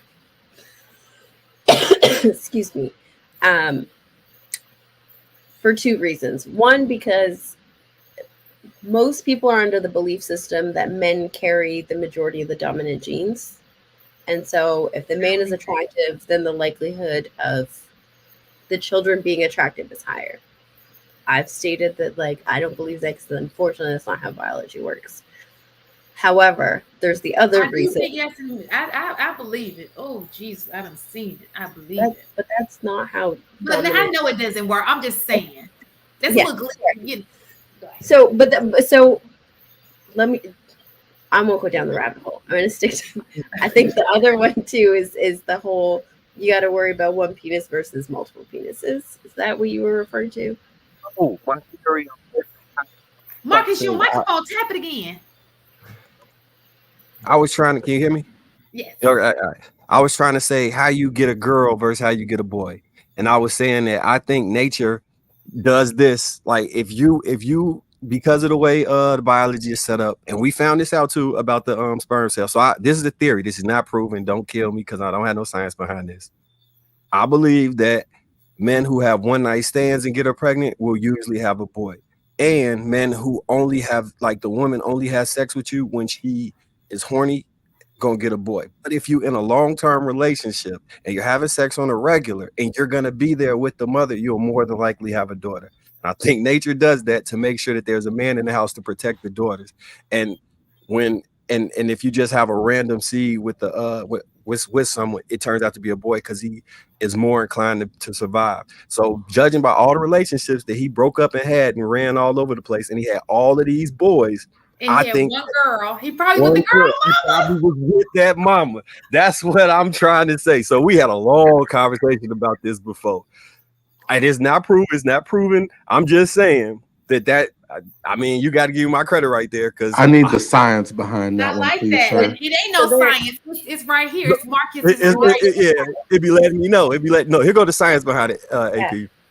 So if you have if you a one night stand usually will occur when a woman goes out and she's horny. So I know how a one night stand happens. No, you got it. She's horny, so she's coming on to being able to ovulate. So during that ovulation period, and at that time, she might be more inclined to engage in risky sexual behavior. The way the sperm sits, so the males are the fastest swimmers, but they die fast, and the women, they're slower, but they hang around longer. So I was proposing that if she just went out that day when her ovulation started and had a one night stand that day, more than likely it's a boy. But if they had been having sex throughout the month when she wasn't ovulating, by the time her ovulation started, there was sperm floating around, so it became a girl because there were girl sperm floating around in her body. That's my little theory. But you know what's so funny? It could be some. No, because I was in a relationship when I had Jamal. But listen, I don't think that's true, Marcus. I love it though. It sounds so good. Theory. It's just a theory. Yeah, because it's a lot of women who ain't got their daddies. Well, A lot of women seem to know their dad. I think that daddy sticks around, but with the marriage rates looking the way they do and girls still being produced, I don't see that working. So, but here's the thing, right, Shan, is that like there are so many people, so many men who complain about being in sexless marriages where they're only having sex on occasion, right? So Marcus's statement still stands because they tend to have a boy, right? And to be fair, Marcus's theory, there isn't a lot of research. It's just kind of starting now, but there is research back it. So he's not just, there is science behind it that is from credible sources. Even though Marcus is brilliant into coming into this conclusion, there is studies to back it up.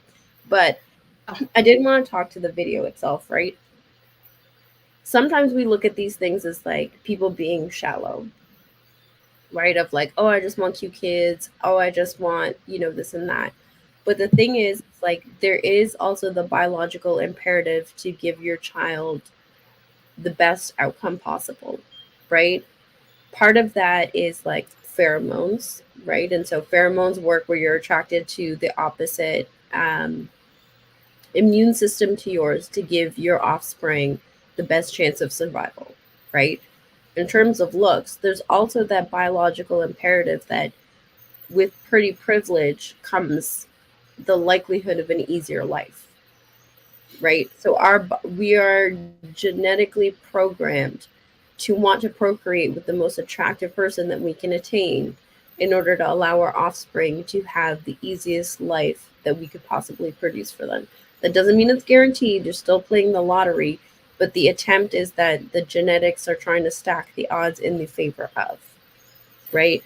Yes, it's shallow when we overemphasize it, but there is that part of our nature that does want to do that for that reason. And Isaiah made a good point, because I do want to emphasize the reason why I played that video after this video. And it goes kind of into what Inaz just said. So here's a man who's had kid after kid after kid. And I'm pretty sure these women knew that he had kids. It's like, well, why are they having sex with this man knowing that he's had kids? I don't know. He could be an unbelievable father because, like I said, they all know each other. But I'm pretty sure his looks had a lot to do with it, because like Inaz said, a lot of times what men don't understand is women do want the best outcome for their children, their offsprings. And, unfortunately, pretty privilege or handsome privilege is a thing. So maybe he's not financial, so that financial won't trickle down, but at least your kid can do better than a lot of people if they are handsome or if they're pretty in society, because that does hold weight whether we like it or not, And another thing is, just like the first guy stated, if everybody just dated within their look, it wouldn't be a problem. So you wonder, well, if this girl, she's a 6, why is she, this man is never going to commit to her. Yeah, but he's having sex with her. Guess what? If he's having sex with her, he may, whoopsie, and she may end up having a baby by him. You understand what I'm saying? So maybe it's not the commitment that she wants, but it's the kid that she wants. Does that make sense? Especially if he doesn't have money. So we know it ain't because of the money. There's actually, like I told you, I consume a lot of the content learning in the space. There's I think it's a mating strategy, and it's called beta bucks alpha. I'll just use the word plucks. Beta bucks alpha plucks, and it's literally what you describing. She went and got the genetic material from the man that she wanted, but the provision from another type of man. So that is it's a reasonable theory. It's a lot of research in the space about it. And let me tell you, it's women out here. I'm just going to be honest with you. It's women out here who, with a man, she loves him, he ain't attracted, she probably will never have a kid by you. She taking pills because she don't want to have your kid. I don't think men understand what it's like to be a woman who is unattractive. You can be a man who's unattractive because you can make yourself attractive, and women can get over it. But if you are a woman and you're unattractive and you carry that, let's just say you are 4, you were born a 4 as a woman. You don't want that experience to be transferred to your daughter. You may be like, oh, I hope I get a son, you know, and then you get a daughter and you don't want. I've seen that even when I talked about this last week when it comes to color. I know some, you know, beautiful dark-skinned women who like, oh, you know, even though I had it good because I'm nice looking, you don't want that. If you don't have to give your kid that experience, you don't want to give your kid that experience. And it sucks. It really does. But it's just how it is. Do you think society is changing now? Because I think a lot of like beauty standards come from like what we pre-exposed to. So the way we grow up when we already assign attractive to non-attractive. So I wonder how much of that is actually the nature of how we attracted somebody versus the nurture of what we were told is attractive. So in those cases, damn, I just lost my train of thought. Sorry. So you know it's so funny. Twissy, yes. You know how your grandpa was like, oh, baby, no ugly baby in this house. Now, that's gonna be, you know, people say, and it's listen, I'm not saying this stuff. Me mentioning it's not saying this stuff is right, but y'all know this stuff goes on. Y'all know it. I saw YouTube where it was a baby. Somebody uploaded a baby, and the comments went in on this poor child. I'm like, that's a baby.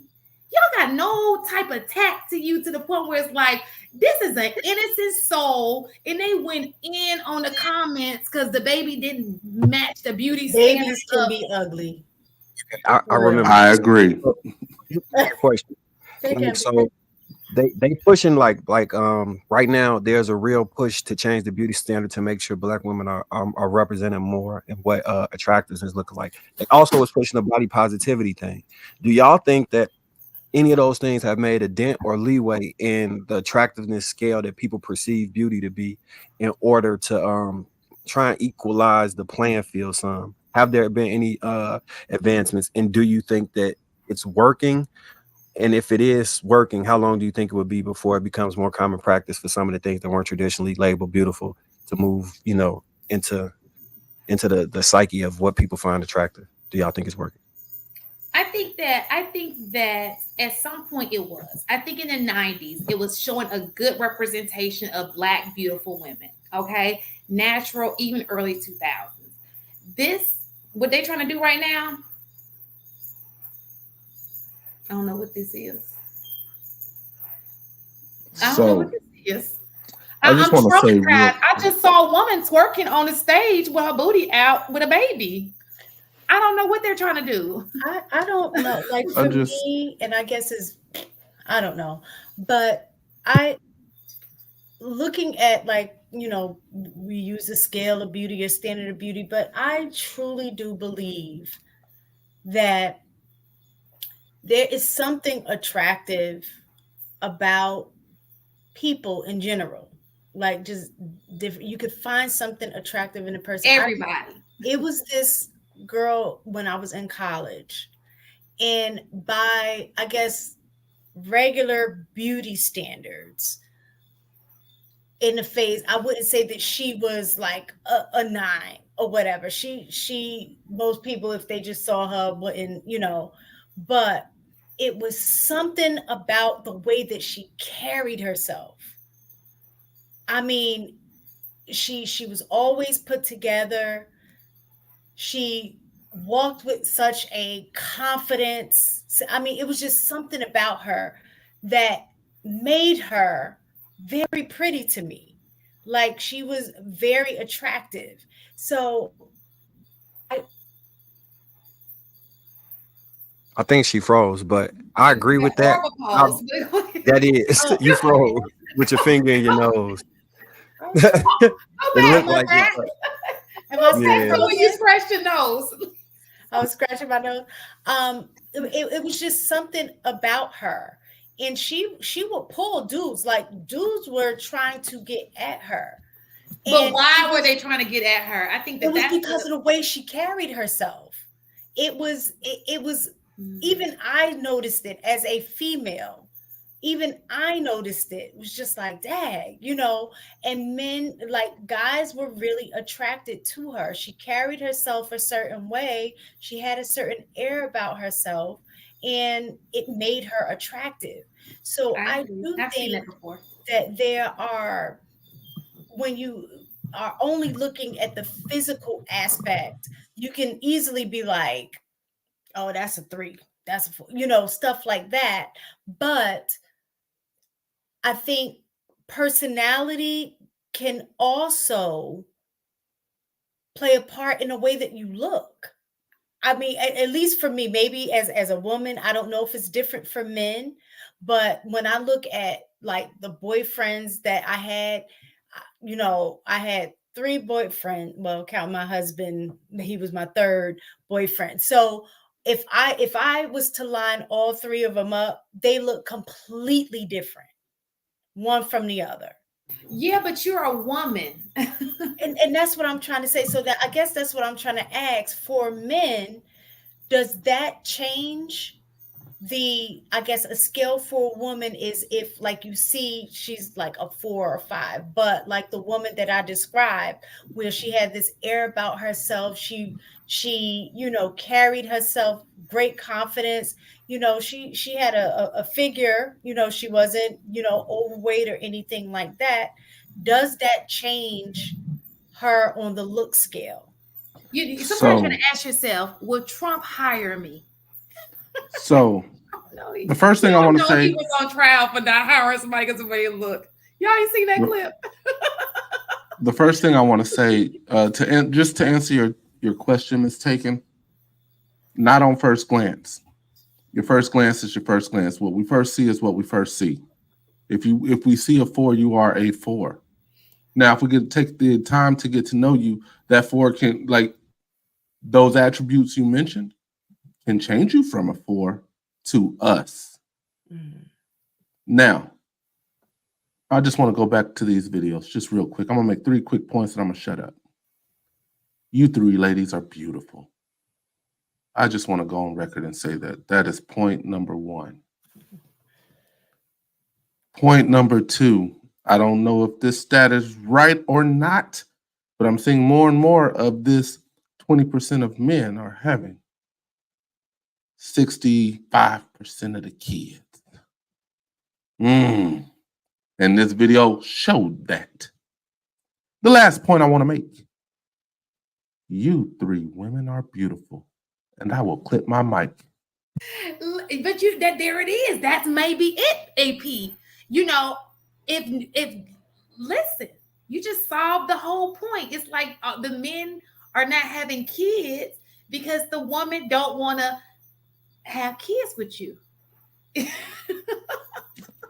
There's nothing wrong with my swimmers, ma'am. If a woman, if we know women control the birth of a kid, right? It is safe to say that if she kept somebody else's kid, she got rid of yours, she just didn't want your kid. Oh my God, you being petty now. You being petty now. Oh. So I don't, as much as I want to agree with you, Shan, I think that some men are just more responsible and are just willing to deposit their seed where, like, anywhere and everywhere because she's cute and wet. Like, I think some men are very selective about who gets to receive their seed. And I think that is great. That is responsible. We really don't need more children in this world who are growing up in a fatherless home. So to the men that are keeping their seed safe, please keep going. Agree. Please keep doing it. But that goes to Inaz. They're also saying that a lot more people are like they're not having sex. So sometimes because the seed can't check the back chat. Because there's no sex involved. Yeah, she's saying if they're not getting them, they can't have kids.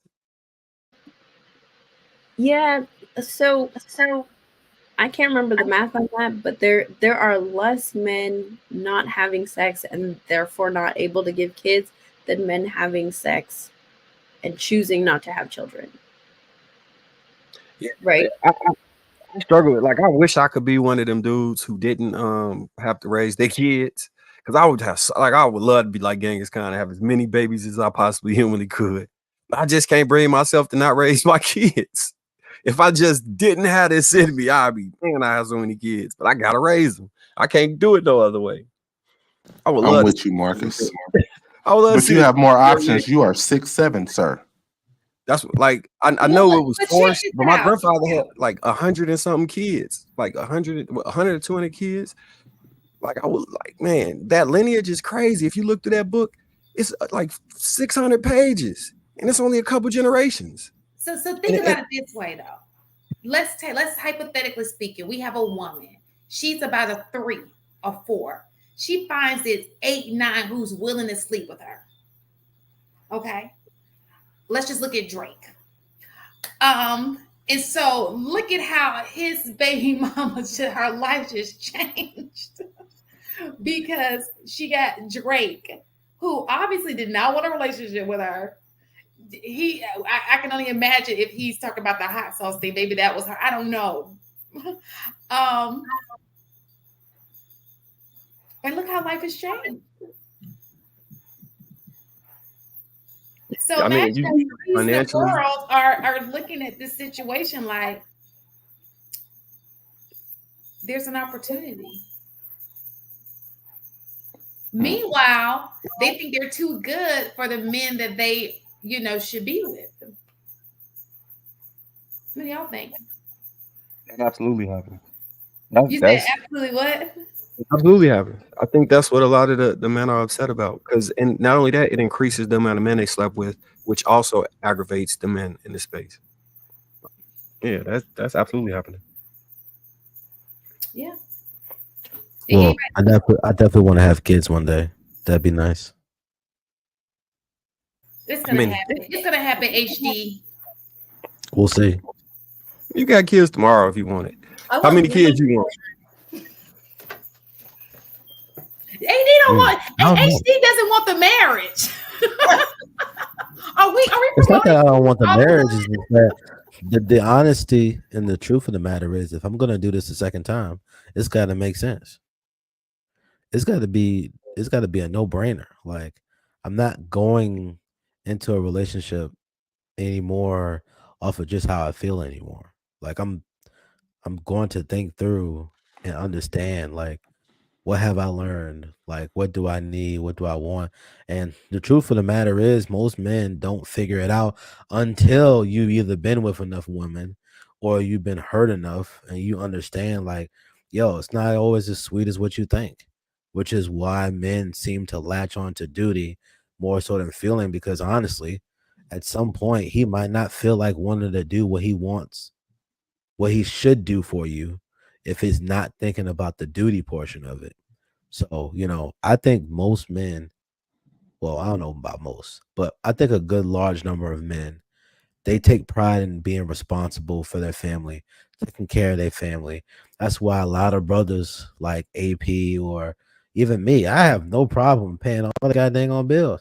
Just sit there and look cute. I don't care. Now, if you want to go out there and be great, that's cool and all, but it's like, and it's inherent in a lot of us brothers to want to just make sure that the woman that we have, that we're responsible for, is taken care of. And it just is what it is.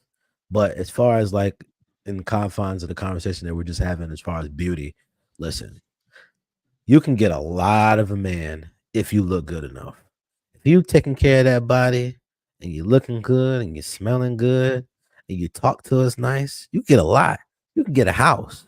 You can get a city. You can get kids. You can get basically whatever you want, depending on how good or how bad you look.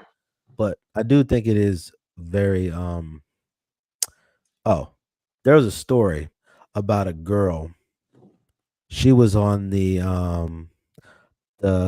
Kevin Samuels Let's Talk Guys channel.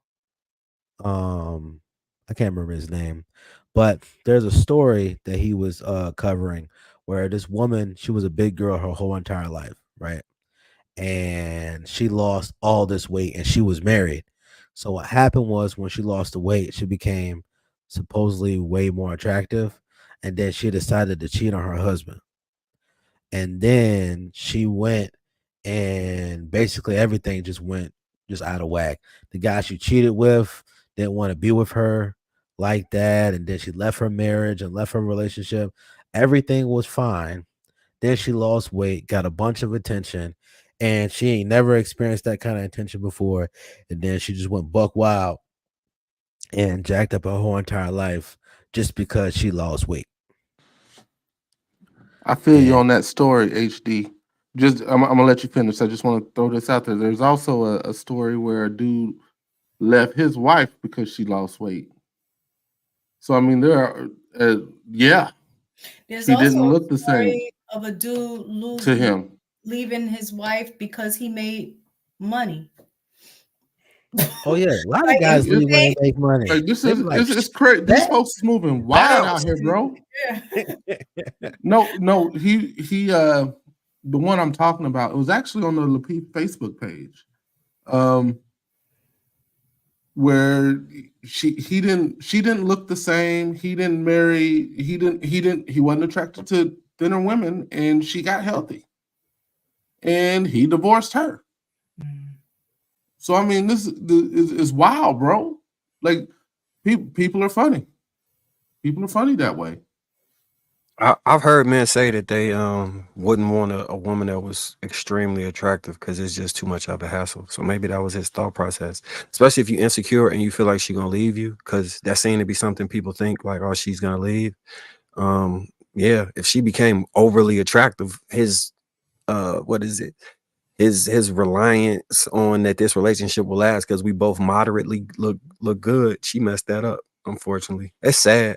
Because I think you should encourage people to be their best self, and you be your best self, whatever that looks like, and on whatever journey that is. But I could see how that happened. I wouldn't agree with it, but I could listen to some of the thought processes. I definitely could see that. It's a shame. Yeah. We got to heal, man. We need to internally heal a lot of the issues. Like, you hear these stories, you hear these issues. A lot of this stuff is easily fixable.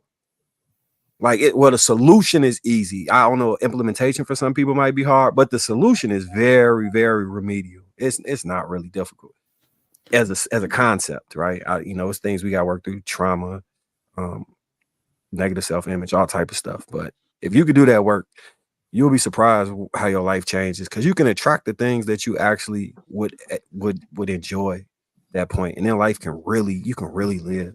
It's nothing like waking up and being happy with the space you in, the person you in, and it's not a monetary thing. It's not it's joy. It's literal joy, and it could be you bored, or like, you're not doing nothing fantastic and extravagant. It's just you're in a state of joy because you're just happy with life. Like, you can't put a number on that, and it's immensely valuable. It's immensely valuable. I just want to make one more point, and I'll be quiet for the rest of the night. You three ladies look beautiful. Shut up, AP. Okay, so real fast.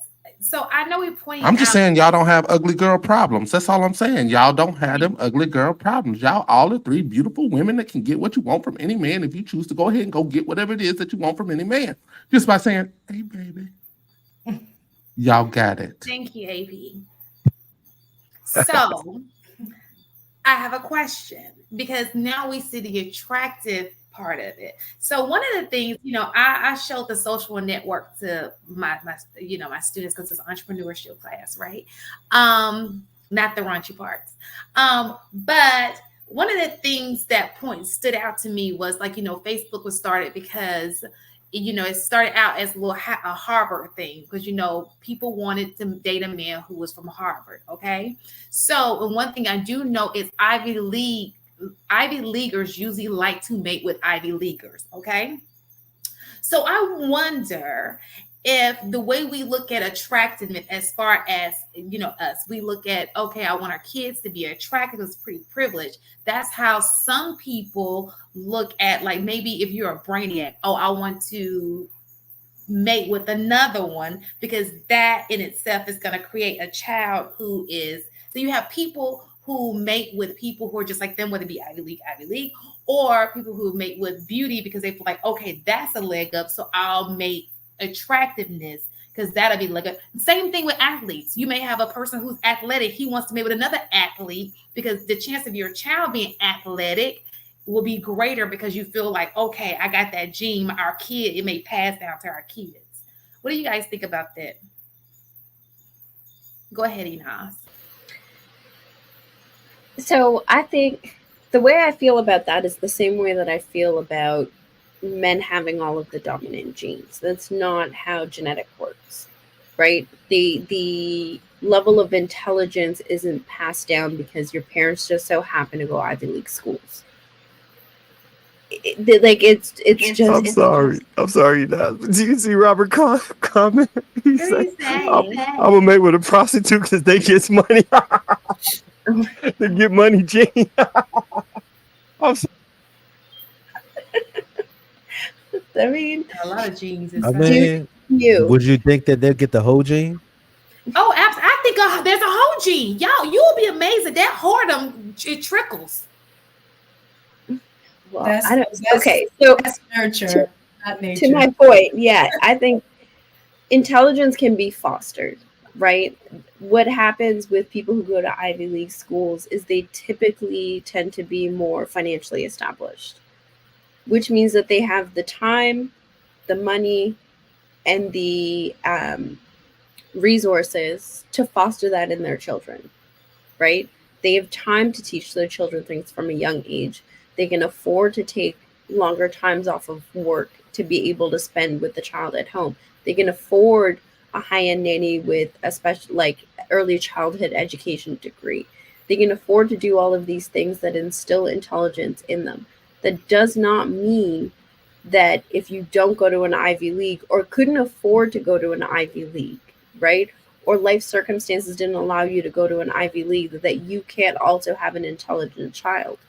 It just means that maybe fostering that intelligence may look a little bit different. Because unfortunately, what happens is with people with lower incomes is that they're not able to buy their time back. And because they're not able to buy their time back, they're not able to practice the habits that would instill a certain level of intellect or intelligence into their children. The intelligence isn't fostered in those children, so you have to just rely on the school system, which we all know has failed children over and over again, right? So I think sometimes we put in these false equivalencies to stay within this idea of socioeconomic imagery. I agree with that to an extent. Okay, because I have been in meetings where I'm like, okay, one kid comes out smart, the other one, and you're like, well, that's weird. But then you meet the dad, and you're like, oh, that's where it came. I see it now. It you see, and I'm gonna text you who I'm talking about, mistaken, because you taught the kid too. Sorry, Was the y'all. dad smart or he wasn't? All right, never mind. The mother, I did a lot of dealing with the mom, and the mom just seemed very put together. So I was thinking, okay, maybe because the son was in, kind of like the mom, and I was like, okay, well, that's kind of, and then I met the dad, and I was like, oh, so she got one and he got one. It made sense. I see what you're saying. Under normal circumstances, Inaz, I do believe, but I personally believe, from what I have seen, that some kids catch on faster than other kids. They're just swifter than other kids. And I do think that some kids will have to work a little harder for it. They don't catch on like other kids. And so, and I'm talking about from my personal, because I got one that's swift and one that's like, girl, stay focused. But I do believe that genetics does play a role. If you are a swift learner, your kids may be a swift learners. Maybe you had to work, not to say you can't learn, because I don't think that I do think that you foster a kid, you expose a kid, but some kids are a little faster at catching on to things than other kids are, if that makes sense. So I hear what you're saying, right? But my counterbalance to that is that, like, education systems are tailored to certain types of learning, right? And then education systems are tailored to what? Certain kinds of learning, certain types of learning, right? For sure. If you're not an auditory learner or a visual learner, you're probably going to struggle with school. It's probably you're going to have to work a little bit harder, right? But even to that, if you have the luxury to spend time with your children or invest in their education, you can supplement that, right? But if you're working 2 jobs or even 3 jobs, you don't have typically the time or the resources to pour that into your child to foster the type of genius that could exist in them, right? and even the way that we measure intelligence, right? Like the IQ system. The guy who built the test in the first place was like, this was not supposed to be to measure intelligence. People are misusing it as a measuring tool because it's more of a social understanding of cultural nuances than it is of measurement of actual intelligence. So it still stands that like intelligence is not something that can be passed down genetically. What about the propensity for intelligence? Maybe not the execution of it in practice, but the propensity, like she was saying, they catch on easier. I think they catch on easier. And let me give you. I'm just going to give you mine, and I don't want this to be something my kids come back and look at like my mama was talking about. Let's just say, you know, when my son was young, he wanted to know why the sky was blue and why. And he caught on like this. You know what I'm saying? You teach him something, bloop, bloop, bloop. He got it from his daddy. I can't take no credit for that. Now, Layla, take out the mom. Okay. We care more about other things. I got to tell her a couple of times. I will say she has more street smarts, but she is a little different. I teach them the same. If anything, I may expose her to more because I'm an older parent at this point. I know more. I'm in the educational system, but I'm not going to lie. He caught on a whole lot faster, took a little less effort with him than it did from, you know, I like to say from mine because, you know, I remember just not caring either at one point. But with my son, he's straight his dad. Brainiac. You understand what I'm saying? So I personally think it's genetics, and we maybe just got a little bit of different, you know, but I could be wrong. Well, it's just amazing to me how you could pass down so many things, but that's not one of them. Your mic is getting it tapped in. Good. Can you hear me? Yeah. All right. So anecdote. Yeah, anecdotally speaking, everybody that I met that knew my father was like, yo, he was the smartest, one of the smartest men. They either say he was the smartest man or he was one of the smartest men that they ever met. They universally would say that. They was like, he was a human computer. I didn't get to like experience it, but from what they told me, he was like incredibly brilliant. So I think that like learning styles can be passed down through epigenetics. I don't know that like, because you still have to make the effort to actually absorb knowledge. Mm-hmm. Does that make sense? So like, well, yeah, there's a difference between intellect and aptitude, the intelligence aptitude. So I think that like people get those mixed up. So yeah, you need to tap Amazon. You want to take that back to Kohl's, and you need to get another one because it's messing up, Marcus. It looks good though. Yeah, some might be loose. Not tonight. I'm tired. And then also your computer's muted. Okay. Yeah. What about now? Yeah, I'm good now. He did. Okay. Damn, what was I gonna say? Oh, so I also believe that there's a gene. I don't know, like this theory, I don't have any proof on this, but when people be like, oh, I pulled myself up by the bootstraps, right? Or I was in the same situation as somebody else with the same opportunities and I was able to capitalize off of that. I think that there's a gene that desire, drive, and ambition is also like a gene.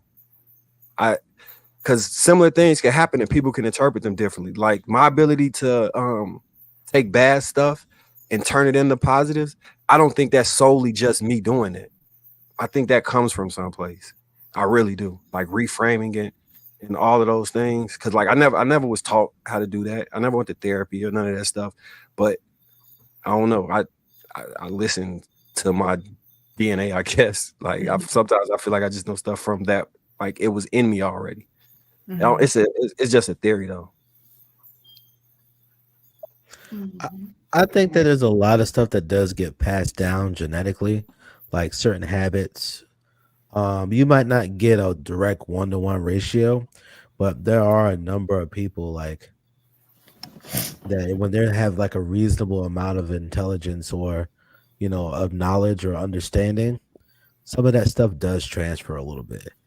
And some of the skills that your parents have or certain things that you were able to do, like there's certain things that I never see my dad do, but I do them, even though I never see him do it.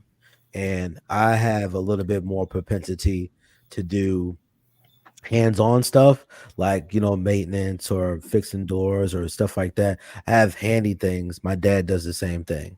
Now my brother doesn't seem as handy. I mean, he's fit and stuff like that now, but it's like he don't seem as handy, but he's also very intelligent. Like he's one of those people, he's too smart for his own good. Like sometimes you could be so smart that you just do dumb stuff. Like, but that's neither here nor there. But I think it's very valid and very plausible that you might not get a 1-to-1 mix, but you will largely take on a lot of the traits of your parents, and a lot of things are transferable, but it is just a genetic lottery because there's people that weren't smart at all and they got a genius as a child. And then you also got to account for, like Inaz was saying, like if you can build an environment where they can get exposed to things, you can actually train perfect pitch in kids if you teach them early enough. Perfect pitch happens when you hear a note, you see colors, and you can actually teach kids more languages and also teach them certain things that you would consider like as a rare thing, that if you start early enough, you can actually train certain things in those kids at an early age. So I think that, a lot of things are just opportunity. If you grew up in a space where you can have those things cultivated, you'll be able to get it. Some people may get it over time, but you can teach work ethic at a young age. You can teach certain skills, certain thoughts, and how to process things as you continue to grow on through your life. I mean, honestly, I think that it's what I'm not saying that a person can't learn. I'm saying how fast they catch on is because you can have two kids in the same household raised the same type of way, being exposed to the same thing. One may learn how to read a lot faster. You can have twins. One may learn a little faster, and the other one may be a little, it takes a little minute to get there. Or the siblings, and it may take a little bit longer. They don't catch on as fast. I'm not saying they can't learn because that eventually That's just they do. Normal variation of human nature. Everybody has their relative strength and weaknesses across. Right. And I'm not disagreeing with that. I'm just saying I believe that sometimes if a family member can catch on, they caught that it's usually a person in the family who's the exact same way, and they catch on to, and he be like, oh, you just like so and so, you know what I'm saying? Like he just like, because you hear that. Like I know what the scientists are saying, but them scientists got little smart scientist kids, and they came from somewhere. You know what I'm saying?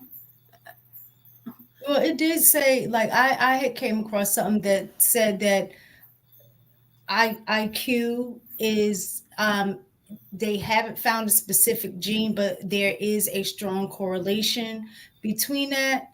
But the bigger thing is that it impact, because you can have an intelligent kid, but put them in an environment that doesn't necessarily nurture, and that intelligence isn't reflected in the same way. Right? And I'm not talking about those kids. I'm just talking about organically two kids in the same household getting the same opportunity, the same way of life, go to the same private school, go to this, and you foster it, maybe one's a hands-on, so you put them in a hands-on, and one is not. Like I'm talking about that type of situation.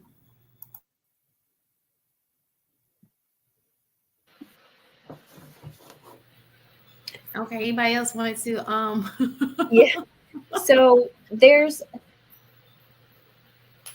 something interesting, because I've been around like munchkins my entire life. Like children, right? I'm not a teacher or anything like that. I like to call them munchkins because it's cute. And one thing that I've noticed is sometimes when in the school system, they don't have an interest for that environment. It doesn't matter how you're trying to foster their education. They just don't care for the environment, so they tend not to participate. But then what happens is there's something that almost like attracts their attention, and they become so fixated on that thing that they put in their 10,000 hours before they even become an adult on that thing.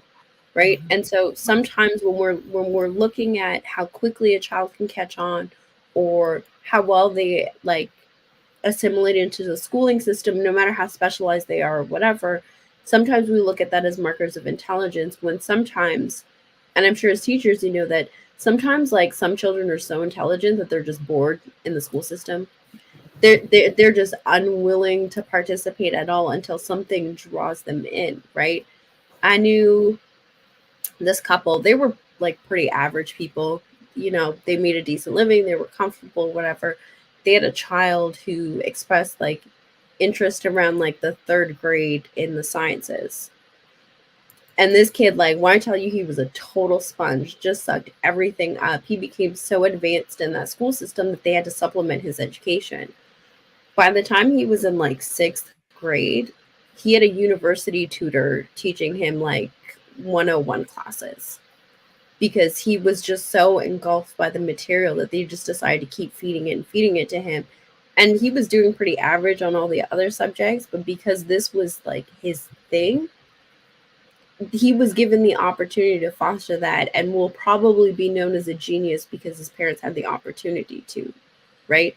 And so like what I was saying earlier is that he'll get acknowledged for that, but the children who grow up whose parents weren't as fortunate to be able to pay for that type of tutelage, or to even like have the time,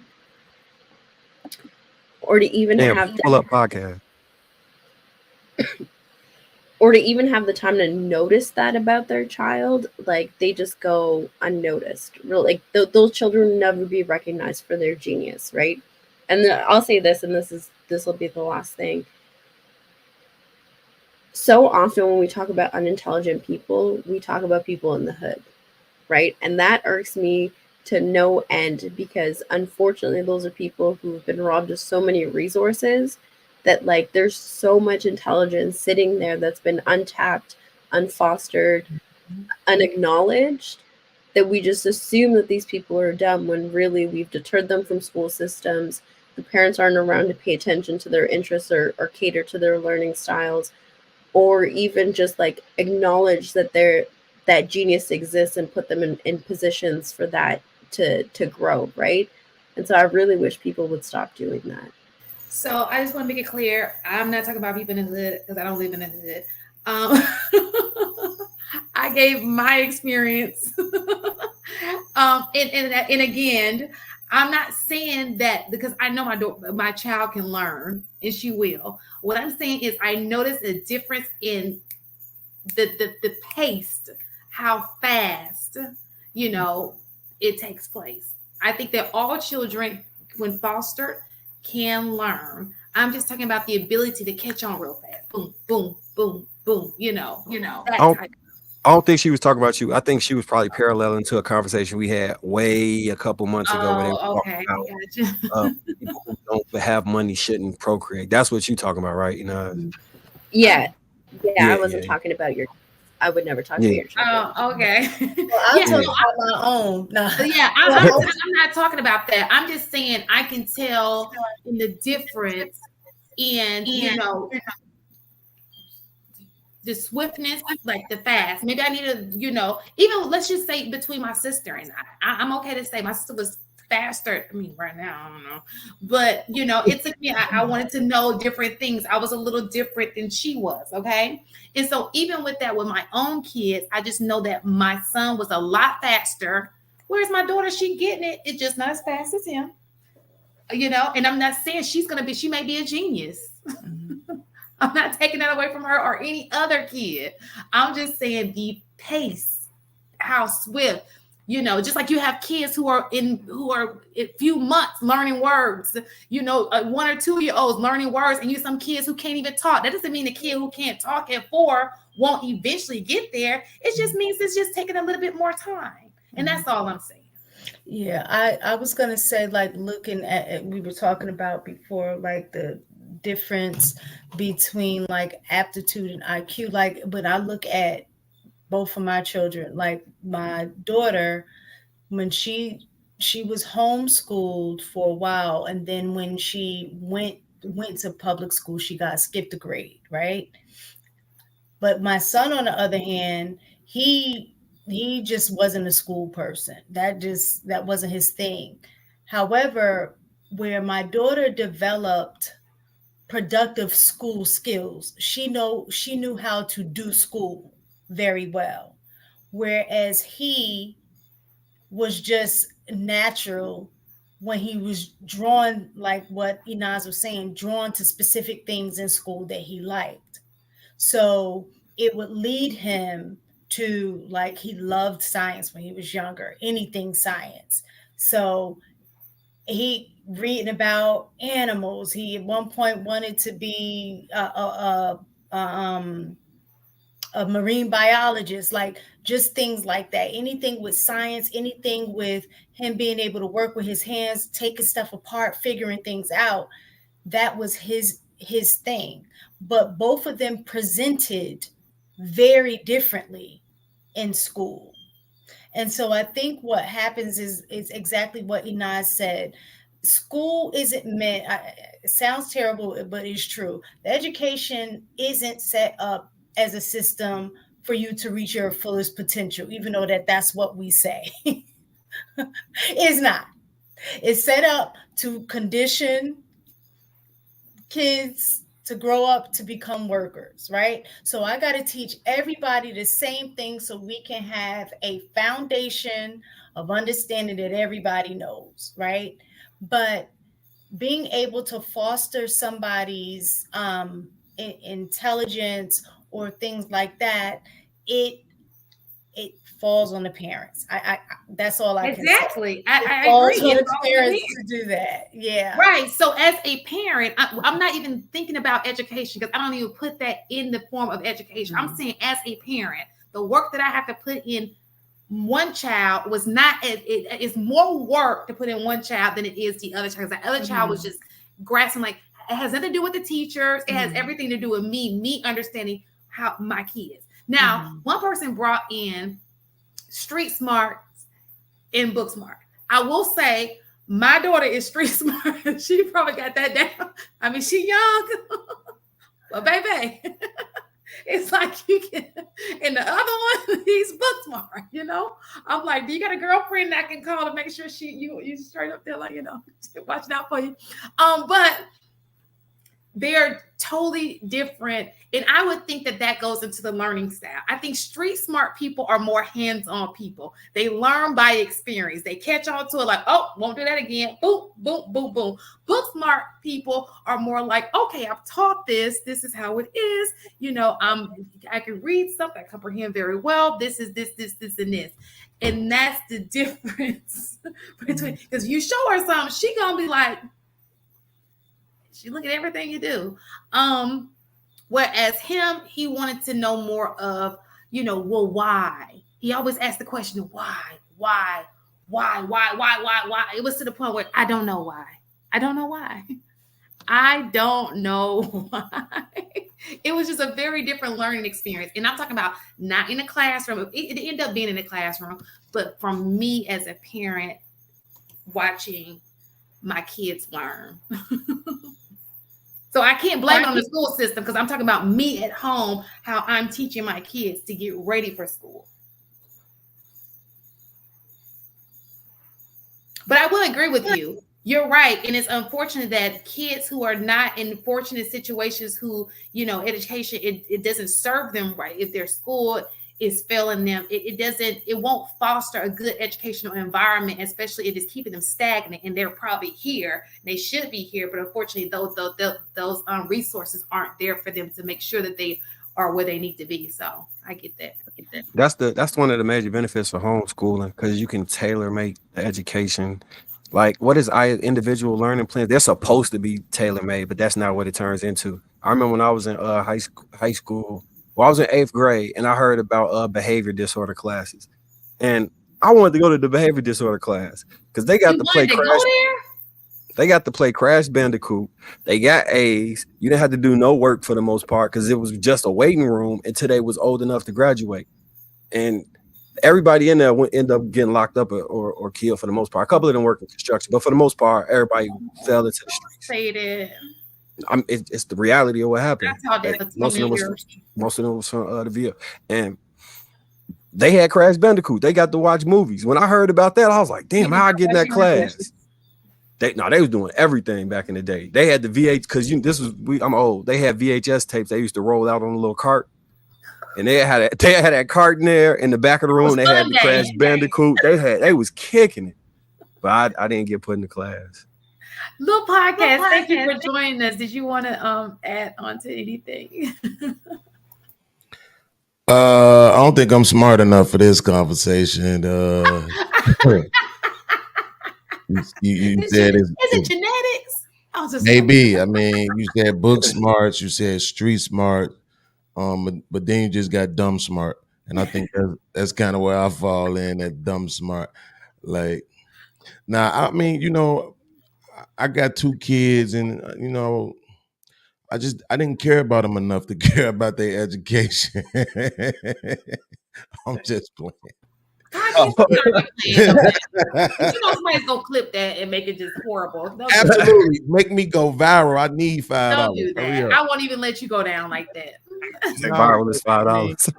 I don't know, man. It's like this. The whole IQ thing and all this and that, and blah blah blah blah blah. It's like I don't even know how to measure any of that. What I know is that when I was in college about 10 years ago, I was acing anything that had something to do with writing. It was no sweat. I could literally do it at 3:00 in the morning the night before it was due and still get an A. But when it came to that math was like, Hadouken!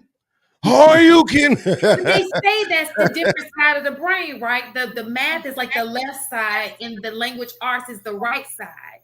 And a lot of people can do one really, really great, and the other one they kind of, need a little assistance with. That's what they say. The math is like this is what made me not care about it, right? Because once I realized that math is literally a language, right? Once you get into collegiate math, once you start putting letters and numerals into the 4th and the 5th ratios of quotients of spiritual magnesiums, like, don't nobody know what all that is. I'm in the class and I'm like telling the teacher, I'm like, look, lady, I don't know none of this stuff. So, you're going to have to slow down. And she was, you're supposed to learn this in the 4th grade. We learned this in the 4th grade in Iraq. Well, y'all didn't have nothing else better to do. Y'all had bombs and shit falling all around you. Like, you was trying to study this to stop from paying attention to the bombs. I get it. Well, lady, guess what? I had Kool-Aid and playgrounds and video games. I wasn't thinking about well, that's not true. I was really good at math all the way up into algebra. Then once I got to high school and they hit you with algebra 2 and they start adding all the different stuff in there, it's like, bro, this is another language. And once I realized that some of the smartest people in college who take language courses fail, right? People who try to learn Chinese, people who try to learn French, people who try to learn all these different languages, they fail. They drop them classes because it's kind of difficult to learn a new language. And that's how it is with math. After a certain amount of time, if you wasn't able to just pick it up and grasp it earlier on, it's probably going to be really difficult for you. So, that's why I didn't end up finishing college. But when it came to that writing, man, my philosophy professor, shout out to Mr. Robert Allen, Professor Allen. I mean, that dude was in love with my writing, man. He used to read my joints out loud in the class and then give himself credit. Right? Like, I taught him this, right? So I don't know how that works. And I don't know how that pans out into society.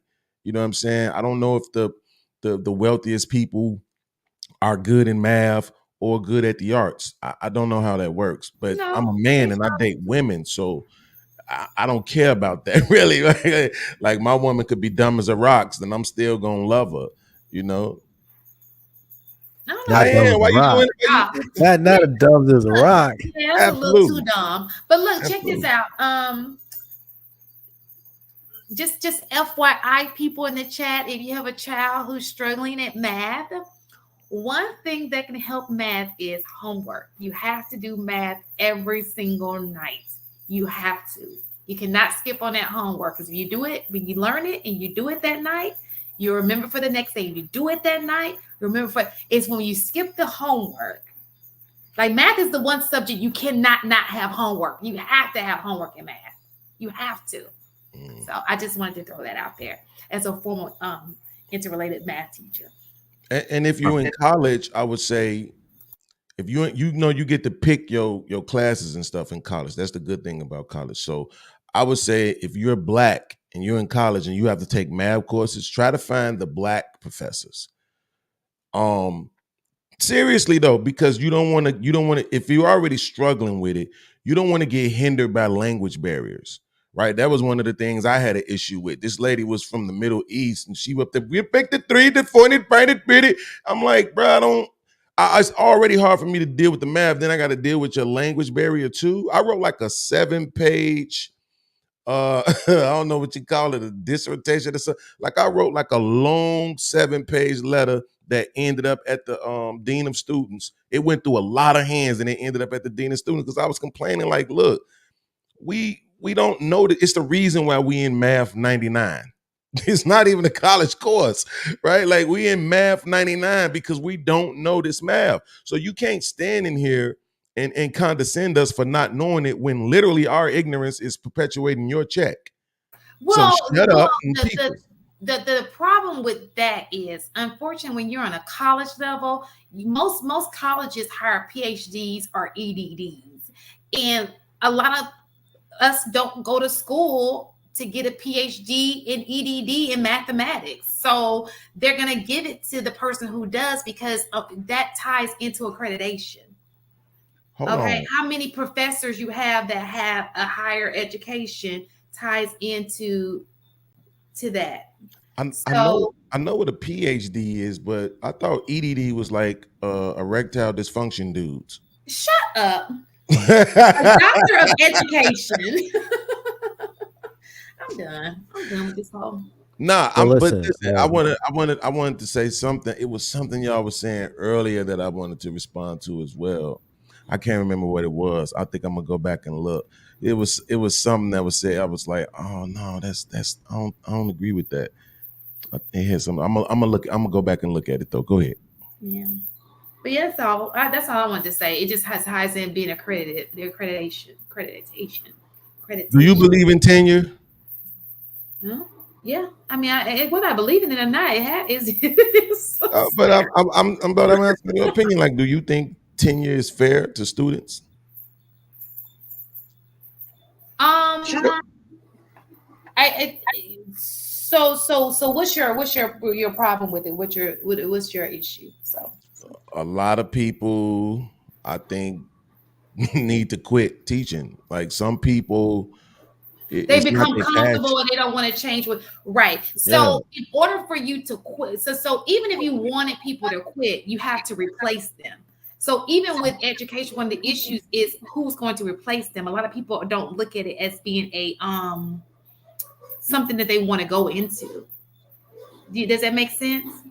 Yeah, I mean, I get the point that you need to be able to replace them, because I remember when my mom, some teacher was out in math and they wanted her to teach math, and she had to do it for a few days, and it was like very worrisome for her because she wasn't really a math teacher. She was a science teacher and she was a special ed teacher. So, I mean, I get that, but it's just like I've dealt with teachers where you could tell they had zero passion. They could care less. They had lost their passion for it. They was just there to get a check. And it's like, honestly, I don't think you know, maybe in a university, maybe it don't matter, but in certain college campuses, especially local ones, what do they call it? City colleges. and then schools, grammar schools, high schools, where you dealing with people who may need motivation, especially boys between the ages of 12 and maybe 16. They need motivation. I think tenure can be a problem. Somebody just have a job indefinitely, no matter what. Like, I think that could be problematic. I think that one of the things that could probably help the situation, because we want people to be motivated to go to their jobs, and unfortunately a job is a job, no different from you may not be motivated to go to yours some days. Yeah. And we want teachers to be supermen. Like, no, you have to be, especially when we have our elementary school kids. Like, I want to know that chick is showing up every day, lolly jolly with my child, But realistically speaking, the only way we're going to be able to get that back is we start treating them better. You can't ask for these high achieving people and feed them peanuts, because guess what? They go home and they struggle. They can't pay their bills. They gotta feed kids too. They have worries outside of the school. And sometimes it's not your kid, it's just life. People's career, am I being appreciated? And sometimes appreciation doesn't even come in the form of money. It can be coming in the form of parents appreciating what a teacher does. You know how many parents are against teachers these days? And it's the teacher really wants to help the kid, but you come in with your mouth. And it's like, me and Mistaken will sit here and have a conversation about parents calling, flipping out, being able to cuss you out, and you just take it. Because you can't say anything back. So imagine being in a situation, and I am by no means, because there are some bad teachers just for no reason. I'm not talking about those teachers. We're talking about beating up good teachers who have lost the passion, not because of the students, but because of their parents, because they're not being paid, like they're not being appreciated, because of the system. There's so many things that are outside of the kid that they can handle the kid. Because I think most teachers genuinely love their students, even the bad ones. Sometimes you love the bad ones a little bit more. You want to give them a hug. But when you have stressors yourself, because unfortunately, me and Mistaken are in the school system that actually pays. I could not imagine taking what I do here and going to Alabama and getting half of my pay. What? I could imagine and this is majority of the states. Majority of cities and states don't pay their teachers. There's only like maybe 5 or 10, maybe 5 cities that actually pay their teachers well, and I just so happen to live in one of them. But imagine those teachers in South Carolina, Alabama, Mississippi, and those people who are like, their cap is where we begin. Their cap in 30 years is where we start our teachers out here. Like, how fair is that? And they wake up every morning, they're dedicated to it. They put up with your kids, the same kids that you can't even put up with for an entire day. You cried about at COVID, your kid that you couldn't even handle, and she's got 30 of them, sometimes 35 of them, by herself. And her job doesn't even stop just in the classroom. She has to take it home to grade papers and to do lesson plans. So you have to, it is so much bigger than your kid. And it's of course, because your kid is probably the reason they're still there. That's probably like, what? I be in there like, I hate getting up at 6:40 in the morning. But these kids will make you laugh even when you have it a bad day. These kids will find a way. So sometimes it's not even the kid. It's the external issues that. Can I ask you a question? Is there anything that you've seen consistently, if you was to extrapolate best practices from parents to their kids? Is there something you've seen consistently, like parents who did this had the best results for the kids that I was teaching? Just show parents who didn't show up. And when you do show up, stop thinking your kids don't lie to you. Y'all got some angels, baby. Let me tell you, the teachers, we are here to work with you. Let me tell you, if I teach 150 kids, I don't have time to have something against your one kid. Like, what? Who got time for that? I hate your kid. What? No teacher hates a kid like that.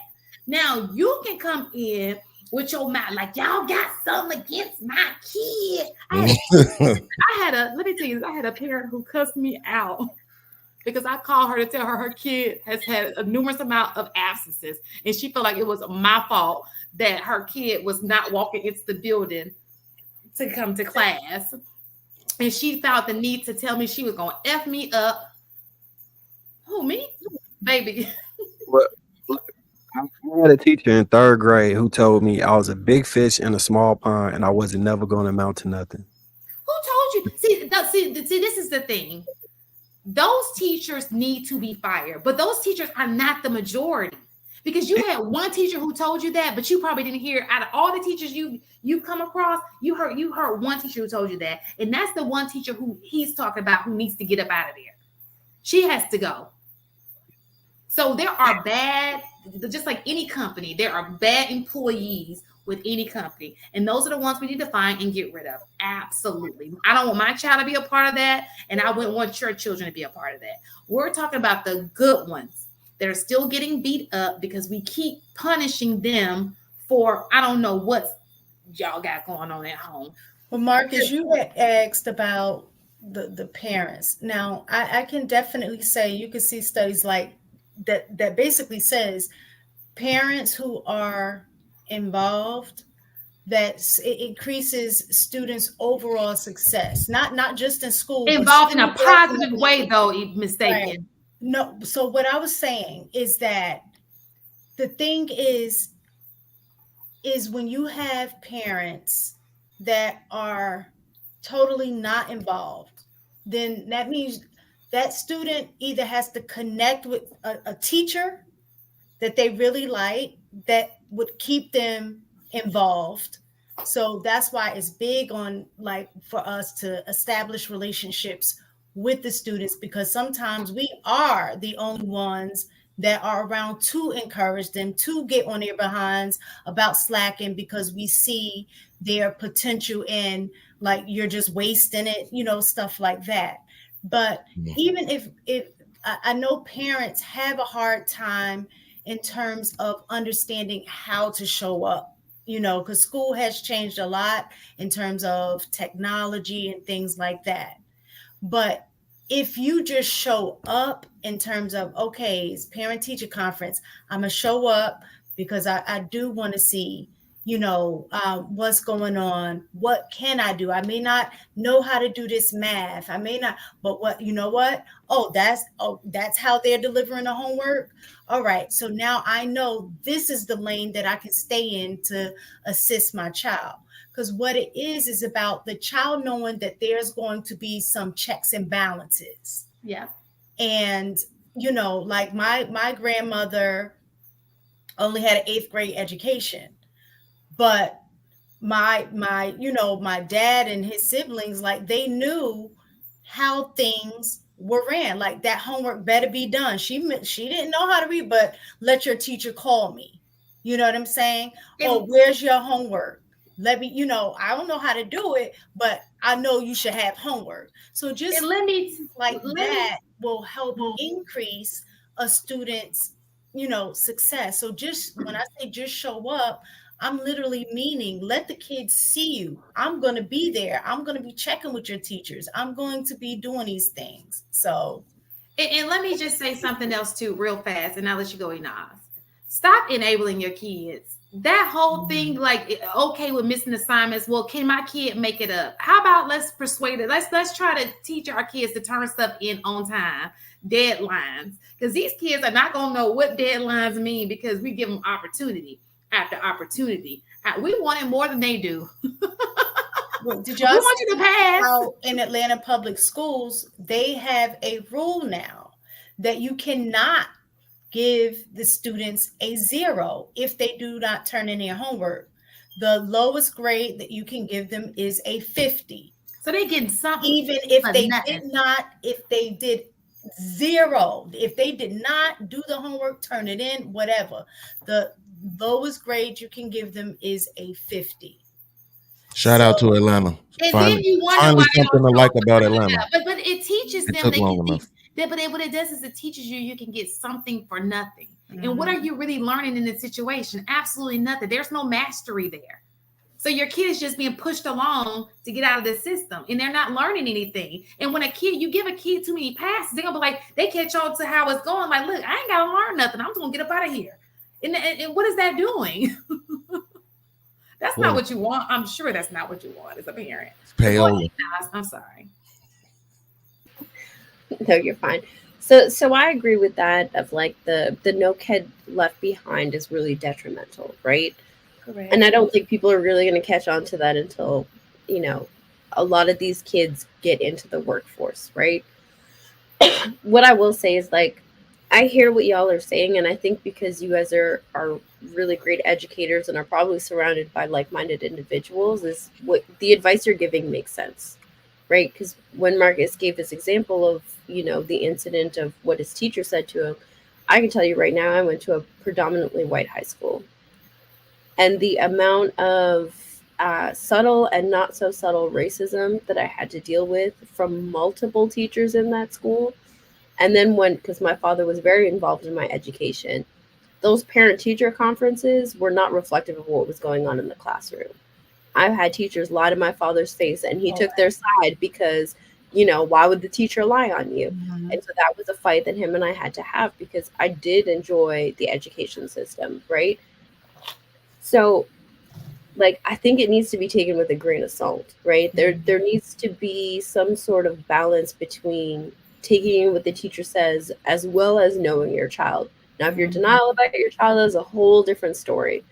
But there are teachers out there who do want to see certain kids fail, whether it's because of color, whether it's because of jealousy, whether that kid reminds them of somebody who bullied them at that age, right? Like, I think there's so many factors that exist that, like, I think the right advice is to have a level head in these conversations and have conversations with both your child and the teachers and make an intelligent decision on how do you want to move forward, because it isn't everybody that wants the best for your child, right? Absolutely. And your child isn't always, like you said, isn't always the angel that you want them to be. Well, I think that that's when you have to make an assessment of your child. If your kid had the same, so middle schools and high schools rarely talk to each other as far as when it comes to behavior. We just see a record, and most of us don't read. We try to, you know, stay away from that so that we won't, you know, prejudge, right? Right. Unless it's something we got to know. And so if your child is constantly having the same complaint from teachers who, like, because more, if me and Mistaken are in the same school and she's math and I'm science, you know, sometimes we may speak, especially when it comes to parent-teacher conference, but we having the same issue out of your kid. Sometimes you got to know it's your kid. You know, with your situation is totally different. I completely, but I will hope that every teacher in that school was not a racist.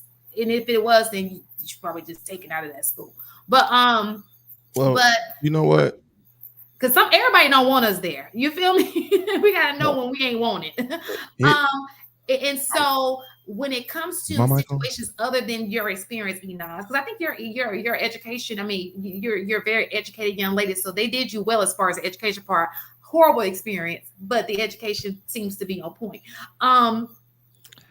But as far as the speaking to the teacher, most of us are not in it to trust me to have it out with your kids. We are not. Like I said before, most of us are there because we do love your kids, and sometimes them bad kids be the ones you be like, I wonder how he's doing. You know, they touch your heart because it's just something about their story that just make you wanna, you know. So I just wanted to point that out. You know what? I'm gonna say this, right? First of all, Marcus, as far as that teacher that said that to you, I mean, she was right. I mean, look at you. You haven't. It is too early in the morning for this BS with you. I'm saying, what has he done? He made a lot of money. With the late night podcast and his shenanigans. He made a lot of money. He got married. He got a family. He do a lot of podcasts. I mean, what have you done with your life, right? Find a purpose. But let me just say this podcast. They actually named a day, an athletic day in the school after me when we won the national championship. The lady became a kindergarten teacher at that point. She didn't come to the little ceremony.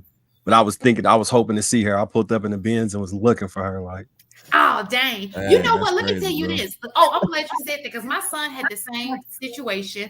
They tried to put him in a accelerated math class, right? The woman told my son that he didn't ask for more. She said he wasn't supposed to be in that class because he didn't ask for more assignments. Now, what boy? Now, my son isn't quitting. He will ask questions, but he ain't gonna ask for more work. You feel me? And she told me in a conference that my son was taken out of this program because he didn't come in and she felt like he should be asking for more assignments because that's what gifted or accelerated kids do. And I was like, what? Huh? Okay. So that's fine. So my son, we at that point we had what's called a CRCT, which is a state test, right? My son made a perfect score. The only kid who scored a perfect score on this state test. I told him to take that, and I want you to go back to that with the teacher, and I want you to show it to her. Boom, in your face. All your little celebrated kids, they didn't even get a perfect score. My son got a perfect score. You kicked him out of the program. Goodbye. Well, he did just that. I'm so ratchet. I was a very gifted young man. I'm from Chicago. I was accepted into Providence St. Mel. You know, Marcus, I know you know about Providence St. Mel. You grew up right around the corner from. I got kicked out for fighting, but you know, super strict. It just shows you, you know, that I was smart. But I made poor choices. I don't think I did. Like, only reason why I regretted it because it hurt my mom. You know, it cost a little bag back then to go to the school because it was a private school, and so you know she like, yo, I feel like I wasted this money, but at the same time, like, what you want me to do when people trying to bully you? You want me to never fight back? Like, they punishing me for fighting back. Like, that's crazy to me. So you know, screw this school. So, but you know what? Okay, that's my last comment, and I'm done. Yeah. You know what else I started learning on the social media, the social network, and I taught my kids, and when I was watching it over and over again, because you know you get becomes redundant after you sit through class period after class period. Heartbreak is something serious. Do y'all know he started Facebook because he was heartbroken? Y'all gotta stop letting these women and these men. That man was put in your life to make you better. That woman was put in your life to make you better. Turn that heartbreak into some cash, honey, because that's what he did. That girl broke his heart at the beginning of that story, and he was like, "I got something for her." And the whole time he was just trying to prove a point to a female, and now he a billionaire. Like, that's some shit. Point proven. You know. That's a good story. That's a probably why I'm a billionaire. It's amazing what women will make a man do, baby. That's not usually the outcome behind heartbreak, right? But I mean, I get the point. I'm slashing them but tires. I was gonna say, make yourself better. I was gonna say, like, to me, one of the things I think first of all, is way too many women in teaching. Right? All this feminism out here, but I don't see them crying about the fact that 80+% or more teachers is women, right? There's way too many of them. No, actually it hasn't. Like, so if you go back to the early part of the 1900s, men dominated teaching because you got to remember most women weren't working. Like okay, that, well, right? It was only in our community. I'm talking about when it became a woman's job. Like, I'm talking about like 60s, 70s. That was mostly women, right? Because men felt like it was a woman's duty to be with kids. No, I think it was less about that, and it was more about the fact that the women wanted to work. So we'll give you this market, right? You can take this market, and then you can add in, okay, yeah, well, we'll let go of this. We don't want to deal with these kids anyway, right? But it's had an effect on the boys, specifically, and I think that's a problem. Do you think there should be male schools, female schools, and maybe more men should teach the male schools? No, like, I'm glad you asked that question because if I had the bag and I could make my own school, the way I would do it is I would have the males teaching all of the vocational training and like all of the sports and stuff like that, and then I would have the women teaching all of the artsy, you know, literary classes and stuff like that. It's kind of set up that way. And then I would try to make sure that the women are all like, you know, voluptuous, thick, everything like really nice. Because that's going. Listen, y'all don't want it. Y'all don't like the truth. Coming in this story somewhere. I just knew that's gonna make the boys pay attention. No, he's not like paying attention to the lesson. He's paying attention to the booty. No. He gonna be in class, don't want to stand up because he got an erection. Hey, No. but let me ask you this. Let me ask you That's this. how it is, though. You will be amazed. Like the PE classes, the social science class, the history classes, that's mostly men, or the Right. women who kind of men like. Because Yeah, I I think that's how it should be. Most men in that department. Because if I know when I had beautiful teachers, I went out of my way to make sure I was turning in the best work I possibly could. I know Miss Tammy, Miss Sharice, Miss, Keisha, whatever her name was, gonna be there. Oh, she got them shoes on I like with the big toe sticking out at the top, right? I got my work, Miss Clarissa. You know what I'm saying? Who got that? Me. Who know the answer? Me. What you mean? Me, shawty. What you talking about? I ain't gonna be here forever, right? Then when I gotta go put a motor in the car, make sure it's you know what I'm saying, somebody who look like my man at the top right there. You know what I'm saying? On the Suge Knight side of the game. All right, y'all get them wrenches, y'all get them power drills. We're gonna drop this motor in there. You know what I'm saying? Like, you Like, are giving Suge vibes. I never thought about that. So I'm giving you killer vibes. I'm out here killing the game. That's the killer in him. I'm sure he has a pumpkin side. Yeah, but you can't they have all DJ day long. Academics. They say I look like this other guy that I just like a lot of that, like bald bearded dude. You look like somebody's husband. He was somebody's husband. He look like Queen's Flip. That's what he look like. No, but listen, podcast. When you was giving your testimony about your school experiences as far as like math and linguistics, right? Let me tell you something. Like, I love math until I got to calculus. Calculus ruined math for me. Right. It took me until I failed the first semester and a little bit into the second semester that I finally understood the first semester, and then they introduced something called related rates. I was completely fried. I love calculus. Like, related rates literally destroyed my entire being, and I do not look at math the same. Derivatives. Now, listen, I think that there are two different people. There's an algebra person, there's a geometry person. Which one are you? I am geometry. I never enjoyed math. I am an algebra person. I hated geometry.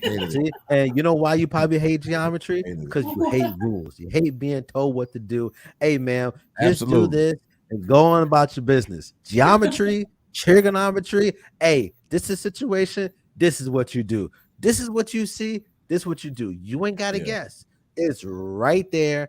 And it speaks to me because as a music guy, and when you're reading music, you ain't got to guess what the music wants you to do because it tells you right there on a paper. I read music. You know what I'm saying? You ain't got to guess. But like, even when it came to like English, like my teachers is weird. Like when I got to like the 11th and 12th grade, like I started doing more advanced English. But I could never get a good grade from my teacher, Miss Kaplan. I used to call it a dreaded DC. And she realized that my problem was not that I wasn't smart. It was just I was using too many words in the sentence and my structures were off. So once she gave me a template of how to structure my sentences and how to write a paper with more structure and idea, for some reason, when I would go to take placement tests for English or write papers or do stuff like that, I test out all of that. But for some reason, in this woman's class, I could never get a good grade. So it's just very interesting, like how you can do well in certain situations based upon the teacher. And then you take the same skills that you was getting your butt kicked in, and you're going to the other place and you use the same skills and you kill the game. Like, but that's because some teachers don't. That's because some teachers pay attention to things that other people don't. So, like, where you put the commas at and stuff like that. Some people will tell you on, like, if you say, "I'm going to the store and such and such and such and such." Some teachers will say you're supposed to use a comma. Some will tell you don't have to. You see what I'm saying? So if you drawing a specific teacher that's looking for something a certain way, that's studying either she's going by either the old way or the new way. It's like with the math. Well, my son a few years ago, when he I think it was fourth to fifth grade or something like that. It was one of them, third to fourth or fourth to fifth, like where the math did like a whole 180 on him. And it was like his mom is super math. She's like a math whiz. And so she's showing him how to get the answers. He go to school, they telling him it's wrong. Why? Well, you didn't do it the way we said do it. But the answer is right. Nah, we want you to do it the way we said do it. His mom was real frustrated. That was like, I never seen that before in my life. I'm like, yeah, me neither. Right. But that's what I'm saying. Like specific teachers do a certain way. But then you do get, I remember I had this one teacher in college. Hey girl, how you doing? I remember you. She married. I hope not. That thing was thangin', boy. And I'm talking about, look, it was one of those throwaway classes that you take, right? And so what she realized was that I was super smart and everybody else was super stupid. So what she would do is she said, I'm a grade on a curve. I didn't know what that meant at the time, but she said, I'm a grade on the curve because if I don't, a lot of people not going to do well, right? So I don't want to be failing y'all with this petty class that's really a throwaway class. So I'm a grade on the curve. And I was like, I don't know what that means, but I know I'm all right, right? When I talked to her, I was like, yo, do you need the grade on the curve because of me? Like, what's going on? She's like, no, you know you're good. We all know about you. We know you can write. We know you did. I'm like, okay. I just want to make sure, right? So you got those kind of teachers too. You know, the ones that'll do that. She didn't have to grade on the curve. She didn't have to do that, but she did that so that people wouldn't fail, man. And I'm all with that. I know you don't mistake, and I know you don't like the not being able to give people a zero. But man, look, get them kids out of school and let them go fail at life. I just, you know what I'm saying? See, that's the thing. Why hold them back? Just, I think what happens a lot of times is we focus so much on the academic part of school, right? Mm-hmm. So, and what I see with the because I've been in schools where it was affluent, and then other schools that were Title I schools as well. But we focus so much on the academic that the biggest part of school that I think is beginning to build habits and homework, turning things in on time. All of those things are habits that you need to have and develop for once you get outside of school. Mm-hmm. And it doesn't matter what career you get into, you're going to need those, I guess, what you would consider soft skills. And for me, I don't see how you apply homework to that. Hard on my kids about, and I know this sounds terrible, but not so much on the fact of how well you did on the homework.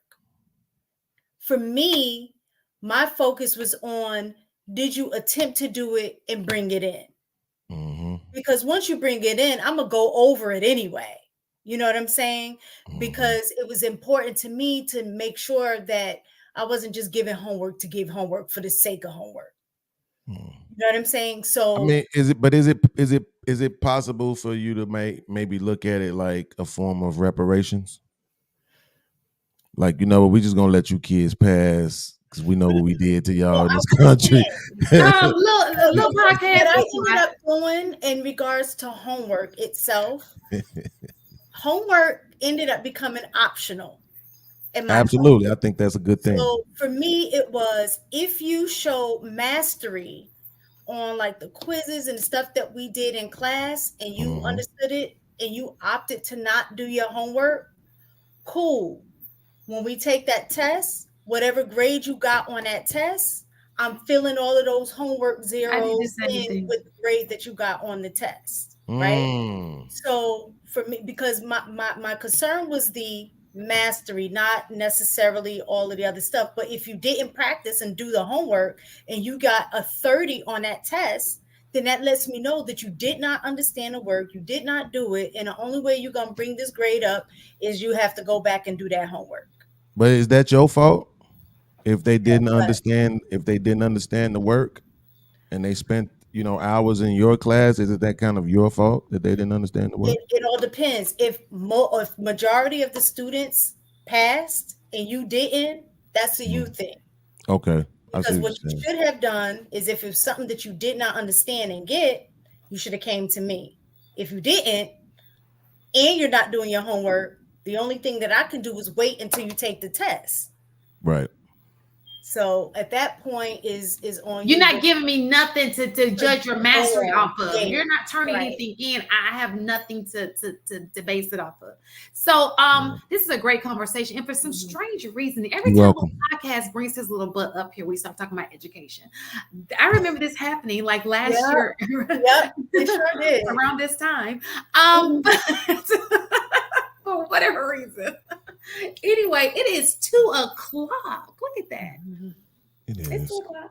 So it's time for us to wind down. Oh, yeah. Wind down. Y'all so lazy. We used to do 9-hour streams. Y'all lazy. We used to do that. Remember back in the day when them days when you wake up and you walk outside like 5 hours, 7 hours. We was like, absolutely. No more. That's what the people want. I know that's what they want. But they're going to complain regardless. You can do all that. They're going to still complain in the comments. You give them a Friday night. We give you a Friday night. You are taking my Friday night. Absolutely. You ain't doing nothing no way. Stop pretending. No, I want to, but I want to thank you. How about that? I want to make sure that I thank you for 2 Fridays ago, though, because what happened 2 Fridays ago? Oh my God. Oh, we got a petition going. We got a petition going right now. So, JR, if you listening, the petition is coming. We're making mandatory shirts like that every week. But I did want to say this, though, because I went back and looked at the clip. And you asked the question, Ms. Taken, about whether or not a girl's personality and all that affects the way that we judge her. And it was specific to how we judge them, like numerically, right? And the answer is no. And I know that women want to think that the answer is yes, but it does not. It don't matter how much money you get, Oprah still popped. Like, we not changing our mind about how she look because she a billionaire. We still feel the same way about her looks. But that now, if you saying, can a man develop feelings for a woman who may not be where he would like for his woman to be visually? That's most men. I think that's most people in general, right?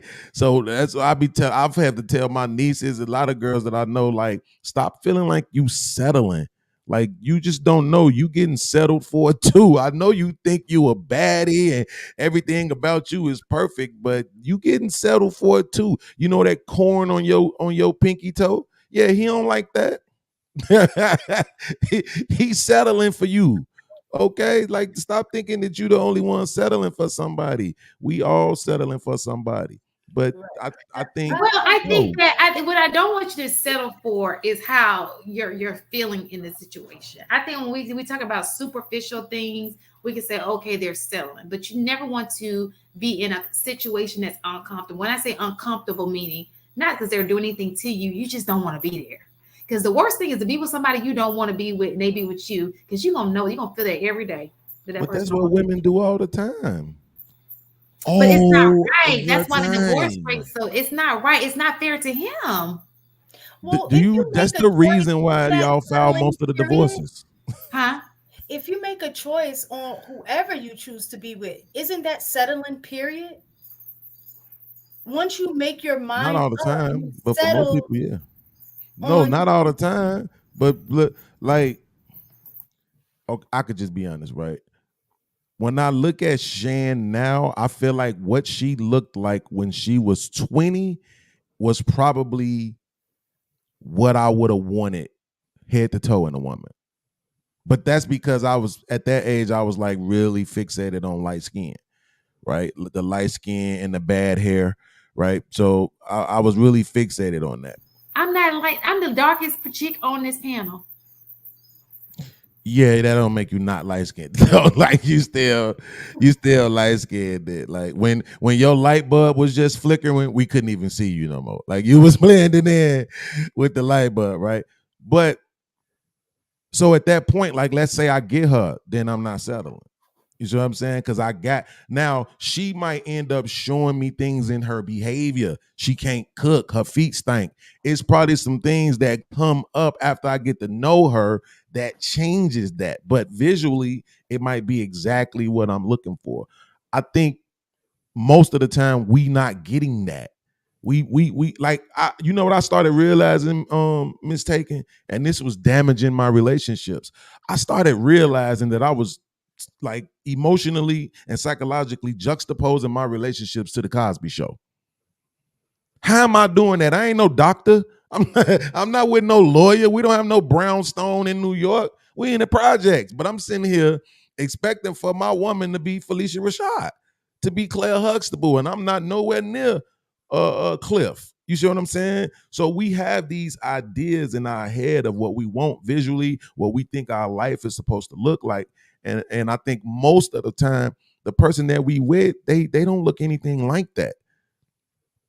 Not that they just way off, but I'm just saying it's not what you perceive. In terms of settling, I guess the context in which I'm using it is different than what y'all are saying. What I was saying is when you make a decision, whether it's with a partner, a car, whatever, you've settled for you understand. I see what you're saying. Yeah, I see what you're saying. Yeah. So like settling down. Right. Yeah. Right. You've made a conscious choice to make this decision. So you've settled yourself on this decision. Absolutely. So when people are like, oh, I'm settling, what's wrong with it? You should. Well, because they don't mean it the way you mean it. See, the way you mean it is kind of pure, right? In essence, it's just not like you're not degrading the person. But the other people, when they say that, they are literally degrading the other person. They're saying, I could do better than you. That is exactly what they're saying. I could do better than you. He could be taller. He could have more money. His thing could be longer.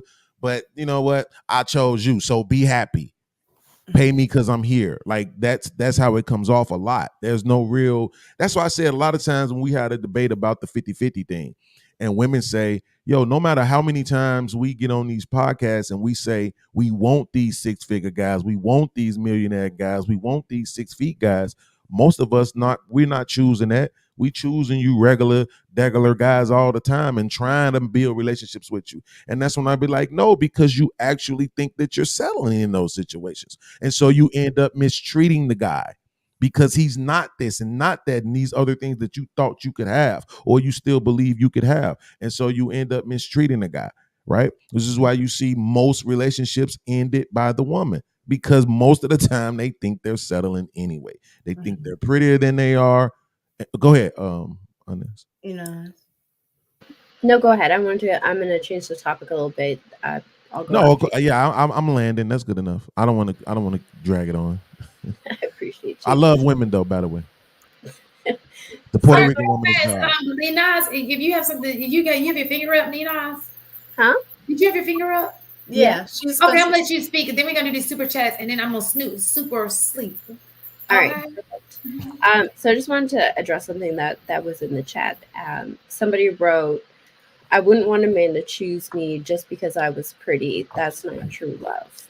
And I think a lot of women have this unfortunate misconception, right? Where a woman's being chosen because of her looks. Women aren't being chosen because of their looks. Men are attracted to women because of their looks. Women are being chosen because they have substance behind their looks. There's some sort of value add that comes with the looks. If it was just about the looks, there wouldn't be so many single pretty women. That unfortunately, looks just are not enough for a man to want to settle down with you, to marry you, to get into a relationship with you. I think women really need to understand the difference between sexual attention and relationship attention. You have to be pretty to attract a man, whatever his standard of pretty is. But if there's nothing behind that, or if he's not looking for what's behind that, you're not getting what you want out of that. So I just wanted to touch on that point. All facts. Yeah. A lot of I agree. and then people like, I don't think women understand how men are. Like, a man could see you and be like, go out of his way to get with you, but then your chest ain't really as big as he wanted to be. Your feet ain't as small as he wanted to be. Your moan don't sound like he wanted to. Like it, I'm telling you, like, they be trying to think that it's something that they can do to make the man choose them. And I try to tell women all the time, you can't. We don't know why. We just be with you and it'd be like, yep, it's her. Like, you know what I'm saying? It's not like I've never been with prettier, thicker, had more money. Like, it's not none of that. We just be like, yep, it's her. Hey, you know I'll kill you, right? Okay, cool. Just make sure you're here tonight. Like that. You know, it's funny that you said that, because not too long ago, I had a conversation with my husband. It was something, I don't know what podcast I was watching. So I was like, babe, why'd you fall in love with me? Why'd you, and I'm, trying to, and he was like, it's nothing deep. And I'm like, well, what? He was like, it's nothing deep. He was like, I thought you was cute. You had a fat ass. I'm Absolutely. like, it just crushed my heart, because in my mind, I knew, like, I was anticipating, just waiting for some deep answer. Right. Yeah, no. Like, I used to say this all the time, Marcus, when I was younger, right? I used to say, if I get my woman, because I'm going to pick a woman that I like visually anyway, right? Mm-hmm. So if I get my woman and she's sexually submissive, I felt like everything else could be worked out. Mm-hmm. Like, whatever else, we can grow into whatever else we need to be. As long as you're sexually submissive, everything else we can work it out. Because visually, I already know you're going to be enough for me, right? So that's what I'm saying. It's, you be with a girl and then you just one day be like, yeah, it's her. Let me go ahead, let her know if I catch her talking to anybody else. Like, it just come around. You don't, like he said, it don't even be that deep, man. I just want to say, before we read we're gonna read these super chats. Go ahead, AP, say your 2-second speech, and we can read these super chats, because y'all think I'm playing with y'all. Yeah, I just want to say, before you read the super chats, you women are beautiful. I just want to say that. Thank you so much. But I was gonna say, when I found out that I knew my husband liked me, because remember I told y'all before, initially he was like, I ain't looking to be with nobody, right? When I knew he was feeling me, we was at a club. Well, we was in school, so it was a hangout spot that everyone went to. It was a club, and another dude bought me a drink. So we went there separately. And I walked past. Why? He just slapped the drink out my hand. Yeah, I like him. Like, what are you doing? I was so mad, but I knew in that moment he was jealous. I was like, oh, he liked me. I told you. You see, mark our territory somehow. Okay, super chat, the Red Pill Ranger, $5. Thank you so much. If the parent is doing anything at home with their kids as far as education goes, they have no right to complain. What's that? Oh, at all. Some parents are very uninvolved. Absolutely. A little at. Let's go to the next one. Thank you so much, Red Pill. Nas 10, thank you for the $10. Nas, I'm definitely not gonna complain. This is my favorite show on Lapeef for obvious reasons. Thank you. Brains and beauty. They don't swing like that, bro. Don't do that. Don't swing like that, bro. No, these ladies are beautiful. That's what he's saying. Oh, I thought he was talking. He's just echoing what I said. He's right. You sure he's right? Talking to me? I can't say if he was or was not. I can only talk about the ladies. Friday down. It is 11:11. It sure is. Let me wish for everything I want. So, great Friday. Thanks to everybody who hung in there with us in the chat. We hope to see you next week. 10 p.m., 10:30, 9:30, sometimes. Whenever we decide to upload and just be on here, that's when it's going to start. Okay? Because sometimes I'll be just having to get a nappy. Is that okay? No. But thank you guys for being here with us tonight. Next week we'll see you same time, same place. No, it Bring won't be your the drink. same time. Tequila. Bring it, honey. If you get you some tequila, it's gonna all feel like it's the same time. Okay, how about that? Good night, everybody.